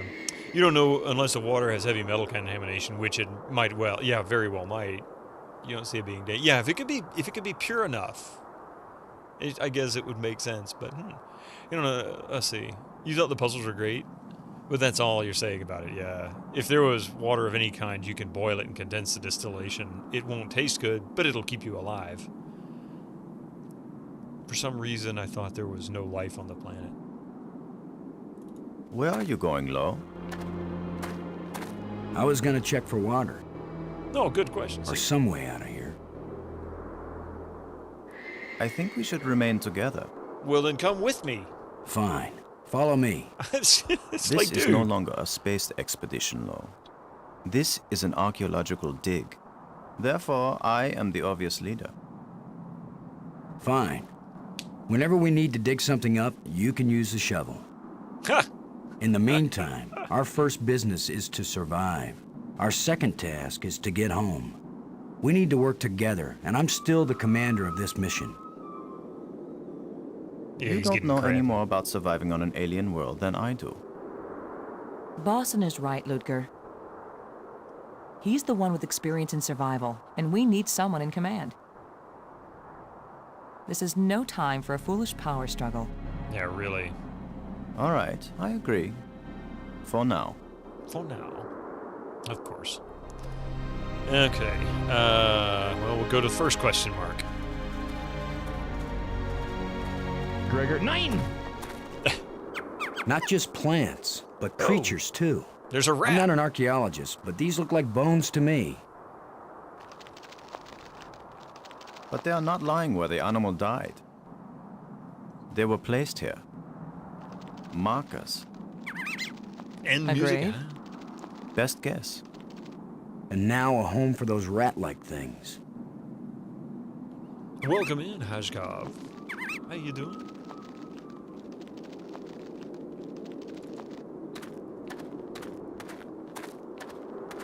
Something's looking at me.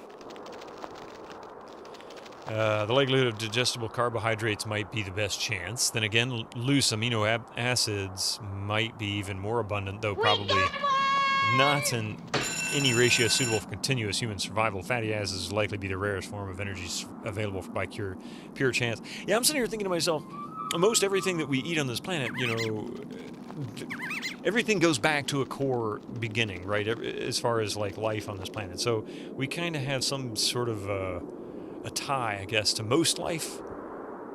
But on another planet, would it make us sick?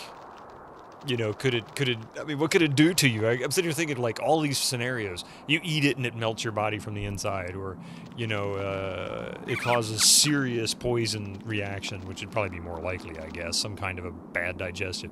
Or worst case scenario, bad gas. As long as you deep fry it enough, it'll be safe.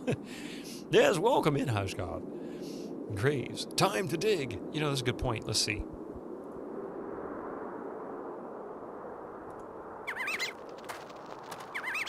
We have evolved to eat the worst crap, that's true. What? Are you just going to dig right in? With a shovel? You will destroy the site. I'm not doing archaeology right now, Brink. I'm looking for something to help get us home. Using an item more than once? Your name will live forever. As the bone-headed space hero who destroyed precious data at the first alien archaeological site. That's better than having my name live forever. As a commander of an expedition that disappeared and was never heard from again. Now get out of the way if you aren't going to help, Brink. Oh yeah, Robert Patrick. This might take a while.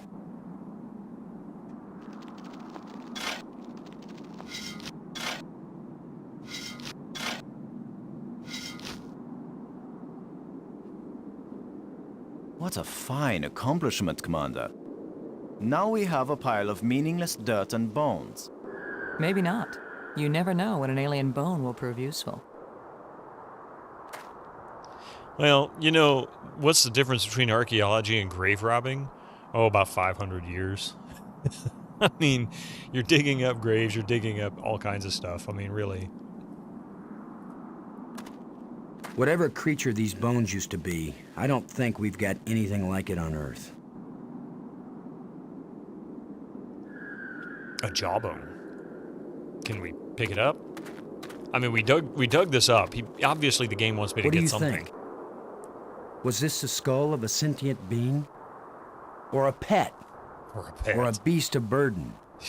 I don't know, but I'm pretty sure it's dead. I'd say if it's not, it's a strange-shaped jawbone. The teeth still look strong.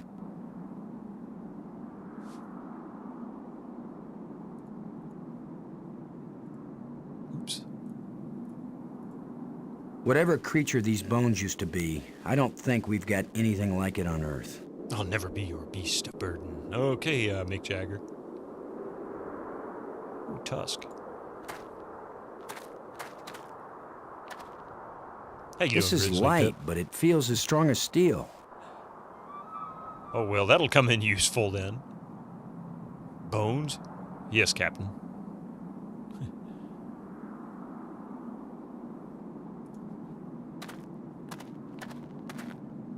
Whatever creature these bones... All right, we've already had that conversation. Let's see, what else do we have? We chased away the rat-like things, which is unfortunate because that could have been food. Clearing. I guess we've got what we can here.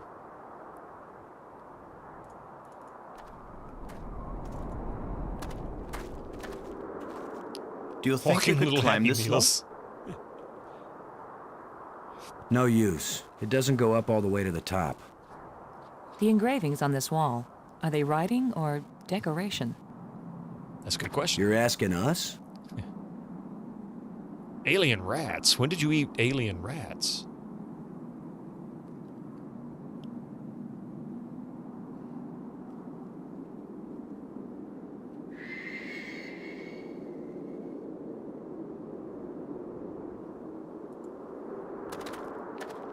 I don't see anything that it will interact with, so... Robbins. You doing okay? Oh, I'm fine. This is the greatest story of my life. And she'll never be able to tell it. The only it. trouble is, I have no way of telling it to anybody. Yeah. That would be like the most aggravating thing in the world. You said there would be food. Yep. Actually, that was making a funny joke. I was cross-referencing Interview with a Vampire with with what you had written. I'm sorry. If my wife was out here, she would have got the joke instantly. This would have to be a journalist's nightmare. You're standing on an alien world and you're like, my God, I have the story of multiple generations here. Hundreds of years, there is no story that can be told that would be anywhere near as important and incredible as this one. And she can only tell 2 people. Winter Slice, thank you for sicking the cacodemon on me. I appreciate that. Oh.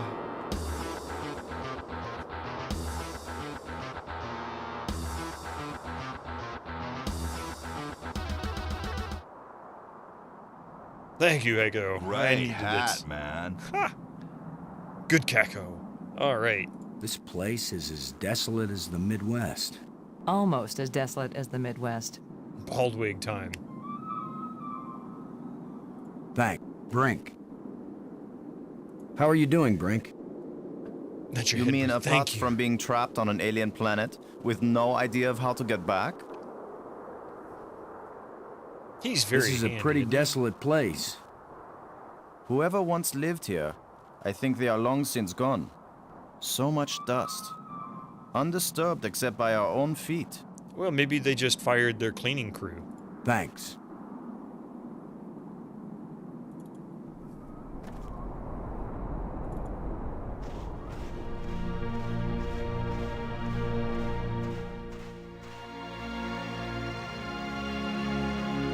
Fantastic! Look! More It's the proof of Starship alien Enterprise! Do you think there's anyone or anything alive? It seems someone had to have been here. life. Let's hope they're peaceful. Or gone. Oh, really, Dominus? I guess this gets played quite frequently. I've never played it. I've always wanted to. And I've had the disc for a number of years now. I've just never actually done anything beyond playing the intro. I know, I do too. I love the art for LucasArts games. It's funny because I really loved Sierra artwork up until about 91. And then it's really when they started doing SCI, I think was the second engine, right? When they started doing that one, the actual point-and-click engine, I started to not like the art as much. It still looks as good, but I just had a harder time with it. But LucasArts, on the other hand, I really enjoyed more when they got to the mid-90s. For whatever reason, this game reminds you of you have no mouth and you must scream. That's another one of those that I need to play. First saw this alien game technology is hopelessly ruined. First saw this game as a long play on YouTube. You like watching it played, but you don't think it's one for you to play yourself. I hear people say that quite frequently about a lot of games that I've played. Pardon me. Ooh. Can you tell anything about what these people look like from the interior of their ship? All this rust. Corrosion. Perhaps gotta be animals water, have then. moved things around. Hard to know what we're looking at. Yeah, I agree, Winter Let me Slice, look. exactly. Try not to disturb anything. Yeah, try not to dig anything up now, Boston. I mean... It is, isn't it? The animation is really good. It has a very comic book feel to it.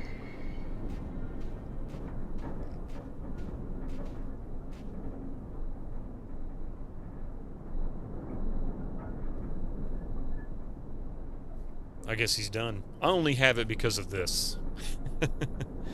From the Archives, Volume 3. I love that box. You don't know how popular this is for streamers in general, but you find it surprising that 2 streamers I'm following played it today. Who was the other one? I'm probably following the same person. I didn't even see him playing it.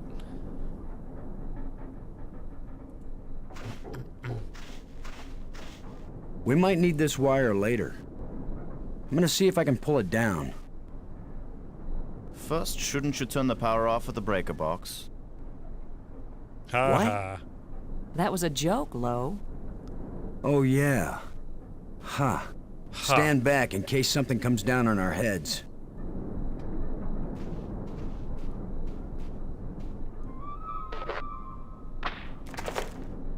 Wow. What the heck?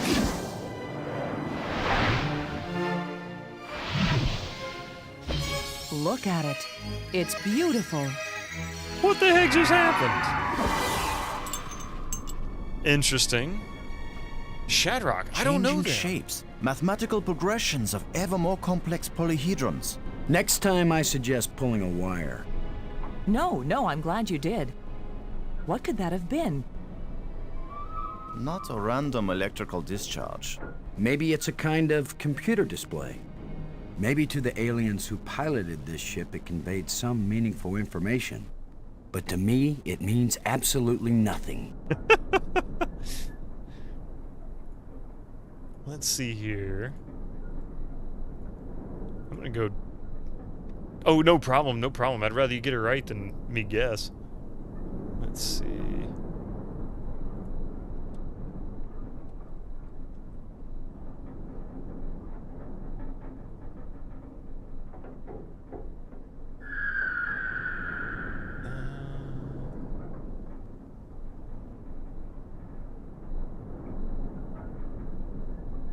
Awesome. Okay, this is the right one.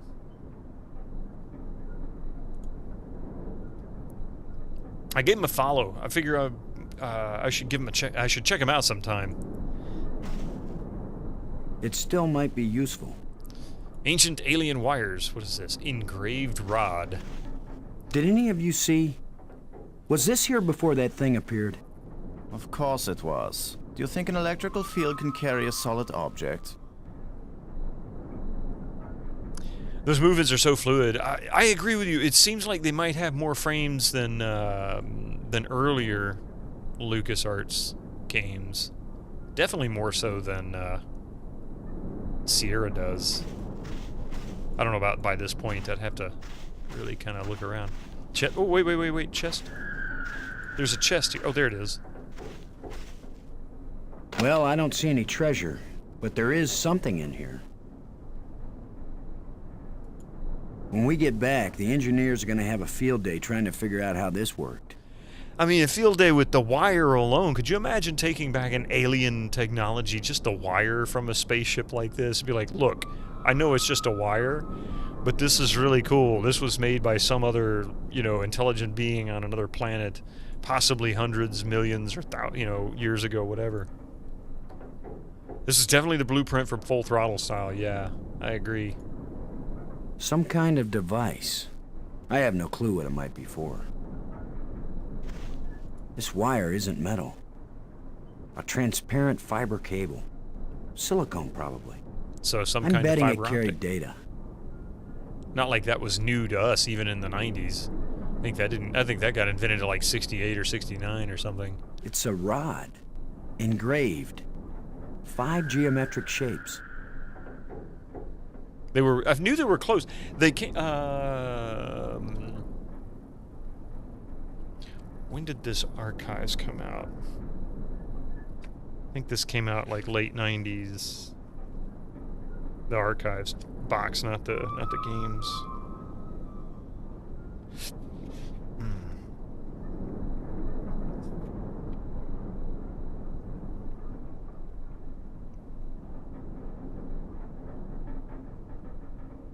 Yeah, I don't see a date. Oh, here we go. Okay, so the Archives came out in '97, so this one came out a couple of years after this game was released. Which is kind of crazy considering the production values of both games. If Spielberg was involved in this, even as just a concept, I wouldn't be surprised if it didn't get a little more attention. I mean, you think about it at the time, Spielberg, especially in the mid-90s, was absolutely just a force when it came to entertainment. And he still is, really. He's just not as prominent as he once was, More legacy than These he was engines are enormous, but there is no evidence of any type of combustion. No scorching, no oxidation. The design of this ship is not consistent with vast geometric structures we've encountered so far. So this ship is not from around here? Not in my opinion. Perhaps they were stranded here, much like us. It's a possibility. Draconic Dude, how are you doing? And thank you so much for that raid. Welcome in. Awesome. Hey, check this out. What were you playing tonight? What were you up to? You gotta tell me. It's giving me a hard time here. Dude, just finished Soul Reaver 1. Aha. See, I've never played that one. Only familiar with it, but I've never played it. How are you enjoying it? Yeah. Eldris wants to make sure you brought food. Some space rats or something might be good. Hey, Mac! It's good to see you. You came in just in time. We're checking out this big wreck, this alien wreck. I swear I saw something else. Engine.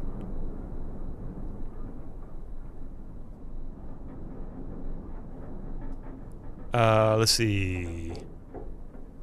This came, Full Throttle came out in May. This came out in November. I mean, I'd give them, 3 or 4 or 5 months. Even 6 or 8 months for video game development differences. I would say they would be likely very much the same. You loved it, played it many times. Tawaji always taught you to bring treats. There you go. There you go. You got your food there, Eldritch. You don't have to eat space rats today.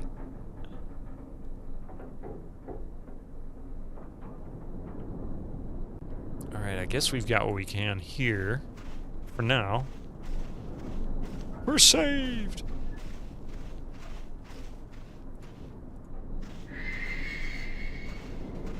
This is freaking cool, though. Alright. Grave, wreck, dirt ramp. Dirt ramp. Wait. I didn't go far enough. Are we able to go down? No? I feel like that we should be able to do something here because there's nothing here but the conversation about there's lines on the walls. Who knows? Space rats could be unbelievably delicious. Too bad they didn't bring any like ketchup or anything to go with it, you know.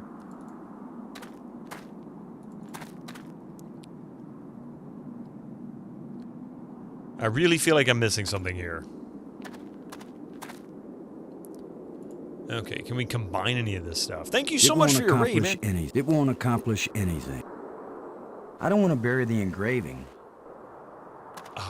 But thank you very much for the raid. Sorry, I'm a little caught up. I'm kind of getting really caught up in this game. This is... Have you ever played The Dig? Is this one you've messed with? Oops. Oh. That's not what I wanted to do. It seems to be pointing at this mound. Oh. Oh, I didn't mean to do that. Nothing but dirt. Okay, well, I accidentally discovered something. You need noms. We've been smelling the pulled pork for... We've got a Boston butt we're gonna do as well. Enjoy your pulled pork, man. I know how you feel. Thank you for the raid, and I get it. You gotta get some food, especially you've been smelling it. Indeed, oh, yum. With that device pointing at this mound, I suspect there might be something buried here. How scientific of you, Commander. You smoked him butt yesterday. Hey, Dominus, that might need some clarification. Another random hole bulldozed by our fearless leader. Yeah, that's exactly what Maybe we're gonna... not. Mystic. I thought I saw something shining. An artifact. Yeah, that's what we're gonna do. That's what we're gonna do with it. We're gonna put it in a slow cooker, and we're gonna let it do its thing.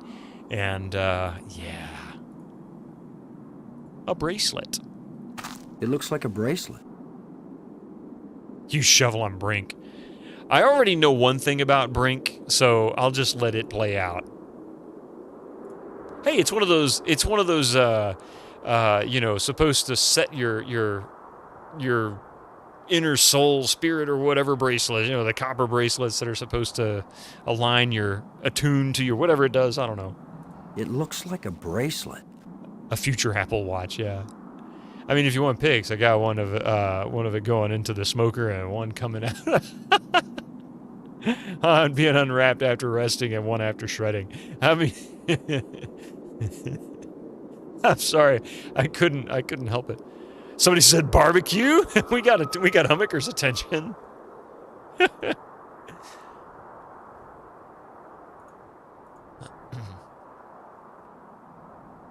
I wouldn't mind wearing it, but it's too small for my wrist. Prawns on the Barbie. Why would you put prawns on Barbie? She'd rather wear jewelry. This artifact is very delicate. It looks like it may be useful as well as ornamental. Space prawns. I didn't realize I could hand it. It's pointing at me. Because you've got the bracelet. Oh, wait. It points directly at the bracelet. Yeah, well, duh. It'd be cool if the orb would point at wherever the bracelet was located on the inventory. They really missed an opportunity to do something like that. It won't accomplish, it won't do any. I can't use, it won't do any. I can't use these two things together. These two items don't seem to go together. It won't accomplish anything. I can't use these two things to, it won't do anything. That artifact you found is bracelet finder. Now you'll never misplace your bracelet. Ah, so basically it's an air tag. Yeah. You smoke butts, briskets, pork loins, pork bellies, salmon, and knife. You failed to smoke ribs correctly, but you tried. Wow. Nothing but dirt. I can't paste that. I can't paste that. I can't paste that. I can't paste that. I can't paste. I can't paste that. I can't paste that. I can't paste that. I can't paste. I can't paste. Fedora Sore's like, you gotta feed me now. I must have food. Have you ever smoked corn on the cob? It's amazing. I've seen it. I've seen people grill corn on the cob too. I'll have 2 number 9s. Maybe a dog tag. Yeah. Whoa. Number 6 extra dip. A number 7. 2 number 45s. 1 with cheese. I think we can safely say this is not a natural weather phenomenon. You think? How about a mirage? Anyone voting for it being a mirage? It knew we were here. It was trying to tell us something. Or show us something. Don't be too quick to anthropomorphize. How do we know what life looks like here? It might be alive. Or it might be some kind of automatic guidance system. We triggered it in that ruined ship, and now it's leading us. You mean this is the last gasp of a holographic tour guide? Or the Port Authority. Maybe it's telling us we're under arrest. Come quietly, or self-aiming lasers will toast us to cinders in 15 seconds. Stop it. Maybe you can think that's funny, but the last thing I need is some mischievous boy trying to give me the creeps. If I wanted to give you the creeps, I'd tell you that it was the ghost of a long-dead alien. How do you know it isn't a ghost? I mean, what? Really? You think this is where aliens end up when they die? If it is, then this place better be hell, because it sure isn't my idea of heaven. Now you're starting to give me the creeps. And for the big holiday goodie, after having smoked a turkey for Thanksgiving, I will not likely prepare turkey any other way. Ah. It's too small and dark to see if this hole leads anywhere. The flashlight won't help. Perhaps I should dig it out with a shovel.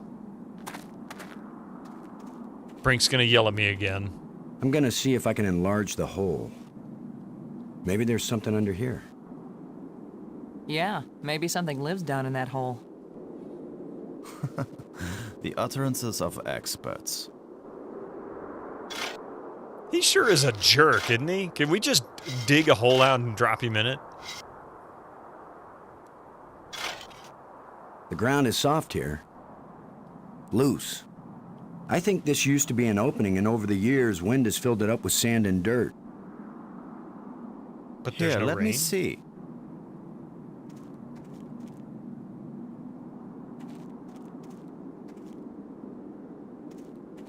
Yes, that's right.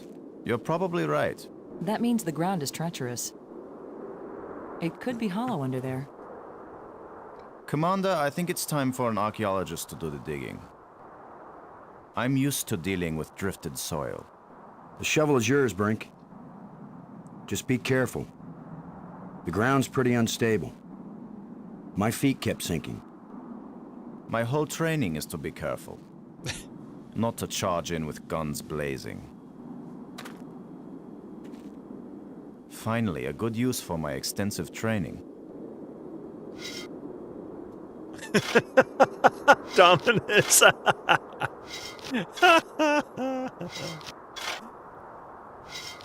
Smoking butts, huh? Famous last words. No, it's completely. I can't. No. Yeah, this was what I knew about Brink. Brink! I couldn't get to him in time. I couldn't. It happened too fast. Can we get down there? How long a drop is it? Looks like the rubble has formed a ramp. Follow me. How convenient. Here he is. He's not moving. Brink. Boston. He's dead. I should have been the one digging. Then you'd be the dead one. It was my responsibility to. Brink and I are not children or trained monkeys. We're responsible adults. It could have been any of us, and there's not a thing you could have done to prevent it. But to lose Brink, and we've only been up here. Look, you can't keep me safe, and I can't keep you safe. So there's no particular reason for us to stay together. Our odds of getting back to Earth are better if we work separately on figuring this place out. I don't like the idea of splitting up. Why? Because we're safer together?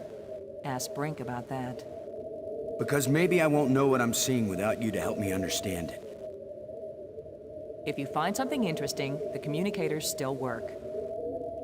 Till then, adios, ciao, sayonara, auf Wiedersehen. Maggie, it's against every rule of military action for an officer to be separated from his command. Boston, this isn't a military action. And you don't have a command. There's just you and me. And we both know exactly the same amount about this situation, which is to say, nada, nothing, zip. If we suddenly find ourselves facing an army, then you're in command again. Until then, adios, ciao, sayonara, auf Wiedersehen. Nobody likes you when you smart off like that. She is really, really sassy. All my psychological tests as a kid said that I didn't work well with others. So this is what failure feels like. Her intonation kind of implies she didn't care about Brink in the first place. I mean, he has been... I hate to oversimplify him. He's been difficult in every aspect. You could be irritating sometimes, but you sure didn't deserve to die. And I'll agree with that. But he has been difficult. Yeah. Are you saying he over-engineered everything? He over-engineered every situation? Too. The plants seem to draw energy from my body and disperse it among all the plants. Interesting. They must share a common root system. I haven't seen nothing yet. Yeah. I knew that Brink died only because I remember seeing it in a stream in Fractal Mind Mike's stream when he played this.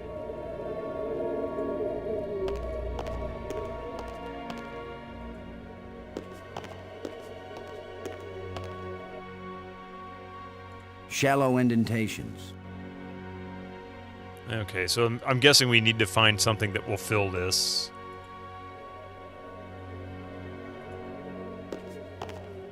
The pieces to a puzzle. Not really a puzzle so much. Doors everywhere. I wonder which one is the pay toilet. At this point, I don't think it'd matter. You just pee wherever you want to go, you know.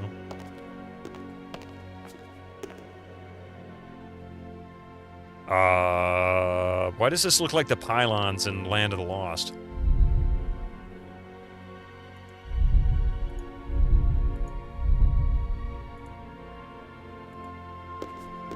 The door is shut tight.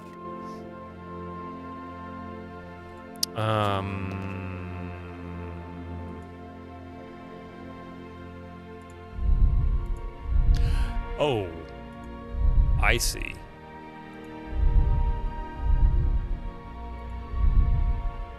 Didn't expect him to die. It's an adventure game. Yeah, this is more of a like serious drama type game. compared to most of LucasArts games. I mean, Grim Fandango, you know, your character's dead. He's supposed to be the Grim Reaper, so it kind of makes sense. But it's, you know, it's comedy, it's funny, it's silly. Full Throttle. I feel like somebody died in that one. Wasn't it the old man that died in that one? But it's mostly comedy. Do you believe in life after love? No, Cher. I'm just kidding. But yeah, Full Throttle was definitely very silly. This is more high drama, you know? Love Danny McBride.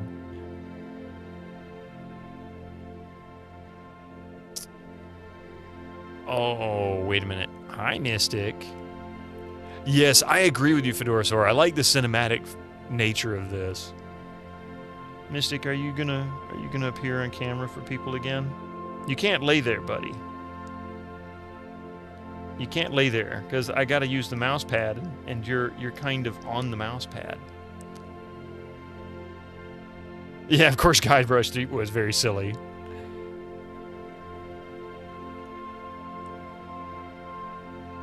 Here, how about let's not stand on the 40-year-old CD, huh? There you go. Hey, how's it going? How you doing there, Mia Skelly? He's very floofy. He's very upset because Coffee and the kiddo are in the kiddo's room watching TV. All right.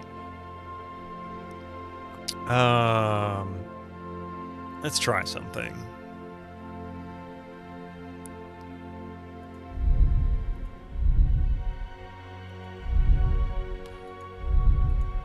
Oh, and they change colors? Oh, no.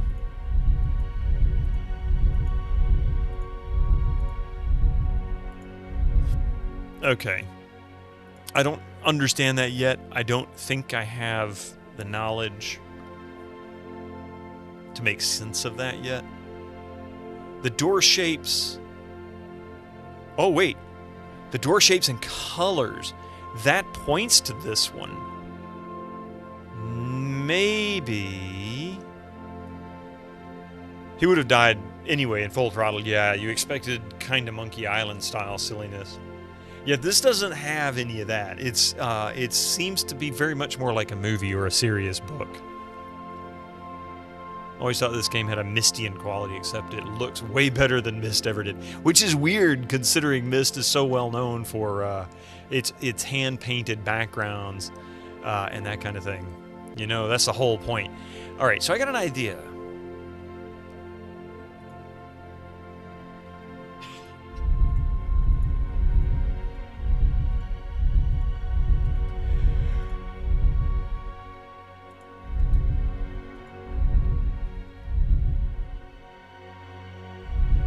Oops.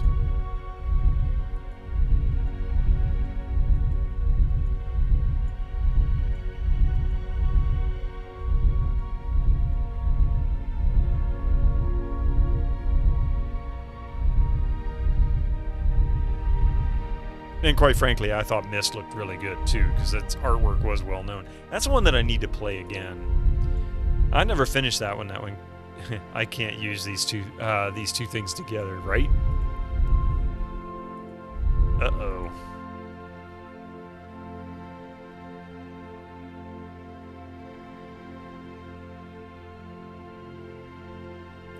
That is an interesting grill.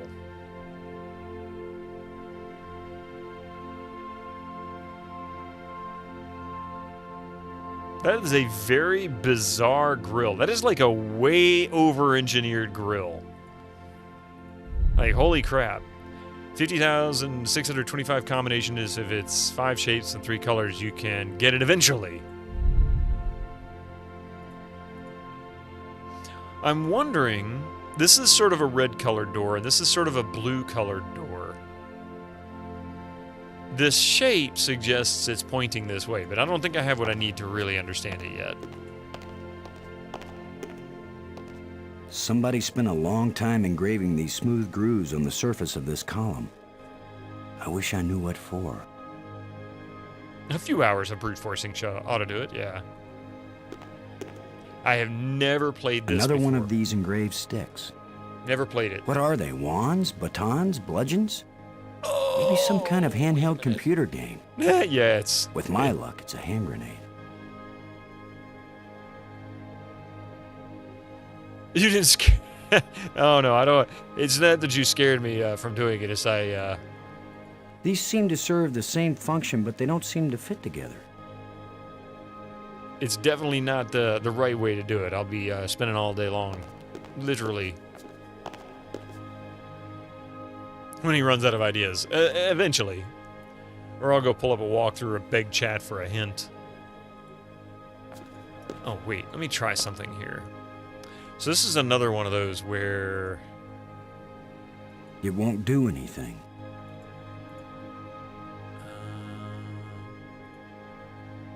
I can't use these two things together.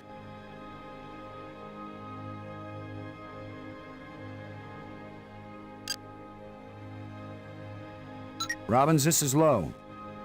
Robin's here. What is it?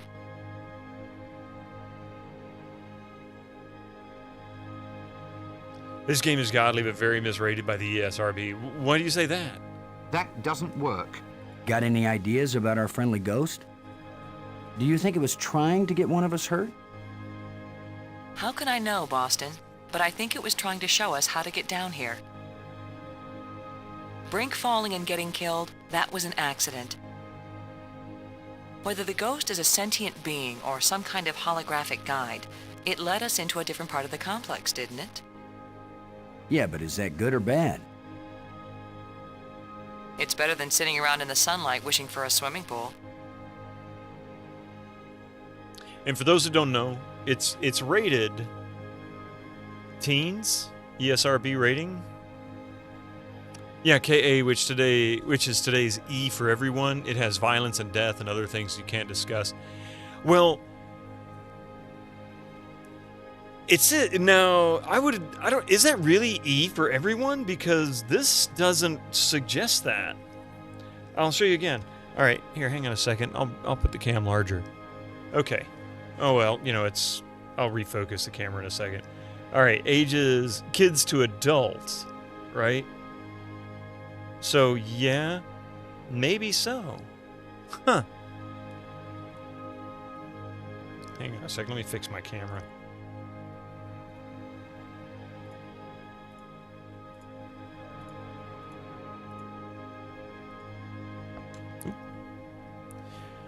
It has no moves. It's fine for everyone. It used to go KATM, mature and adult only. Yeah. Huh. I never really paid any attention to them. Thanks. Load a shuttle. Come in, Ken. Way out of range. Way out of range, you think? Okay. Wait.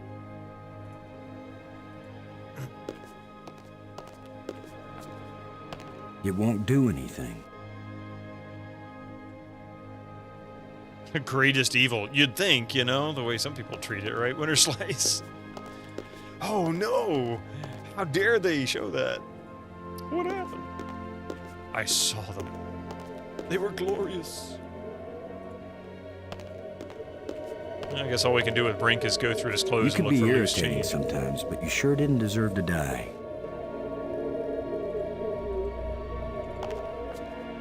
There's another one of those panels with the door. You know.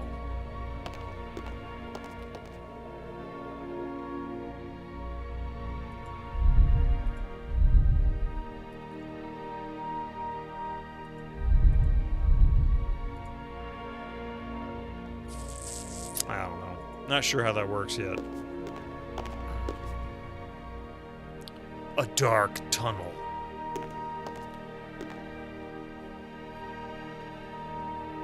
Hey, I didn't even have to tell him to pull out his flashlight. Music in this one is kind of interesting too. It's using the iMuse system, but you barely notice since it switches so naturally. Yeah, that's the thing about iMuse. It's such a cool feature. It adapts so well and so smoothly. It's very much like music transitioning from scene to scene in a movie. Of course, that's all pre-designed. Yeah, it is Robert Patrick. Yep. Gotta get some sleep, Fedorasaur. I'm about to do the same thing. I'm kind of enamored by this at the moment, but it is past my end time. Ooh. Ooh. Sierra would let you go in there without your flashlight and then kill you, yep. Say, that's a nice space bike. Have you seen this boy?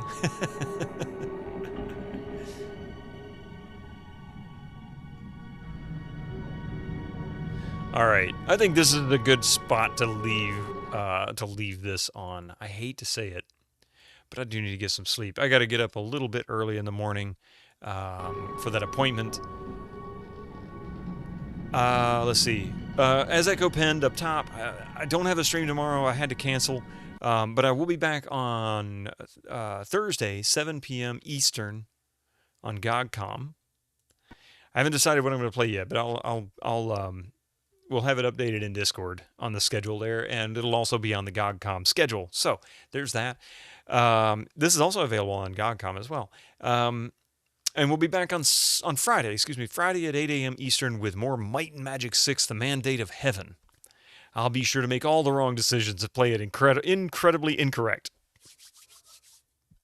And my daughter laughs when I said that. Anyway, before we go, I want to say thank you, Draconic Dude, for the raid.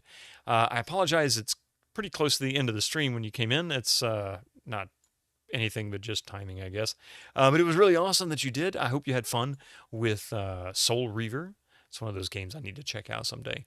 Let's see if we can... actually, no, I was about to say let's see if we can find somebody to raid. I'm not going to raid. It's Tuesday. I don't raid on Tuesdays. Yes. Oh, is it back on sale? June 4th. Okay. Wait, that is not Thursday, or not Friday. That'll be next Wednesday. So a week from tomorrow, it'll be on sale again. But Hippo is streaming. I know he is. I want to say thank you all for being here. You guys are awesome. Reg, thank you for the 30 months with your Prime sub. Thank you for all the follows between the last stream and this one, and during this stream. You guys are awesome. We had several that came in while I was off stream. Yeah. I'm still processing the dig right now. I'm really trying to process the dig. It's just, that game's heavy. It's just, I can't think of a better description for it. That game's heavy. Looking forward to playing some more of it next Tuesday. Yeah. Thank you all for being here. Y'all have a wonderful night. Be safe. And until next time, bye all.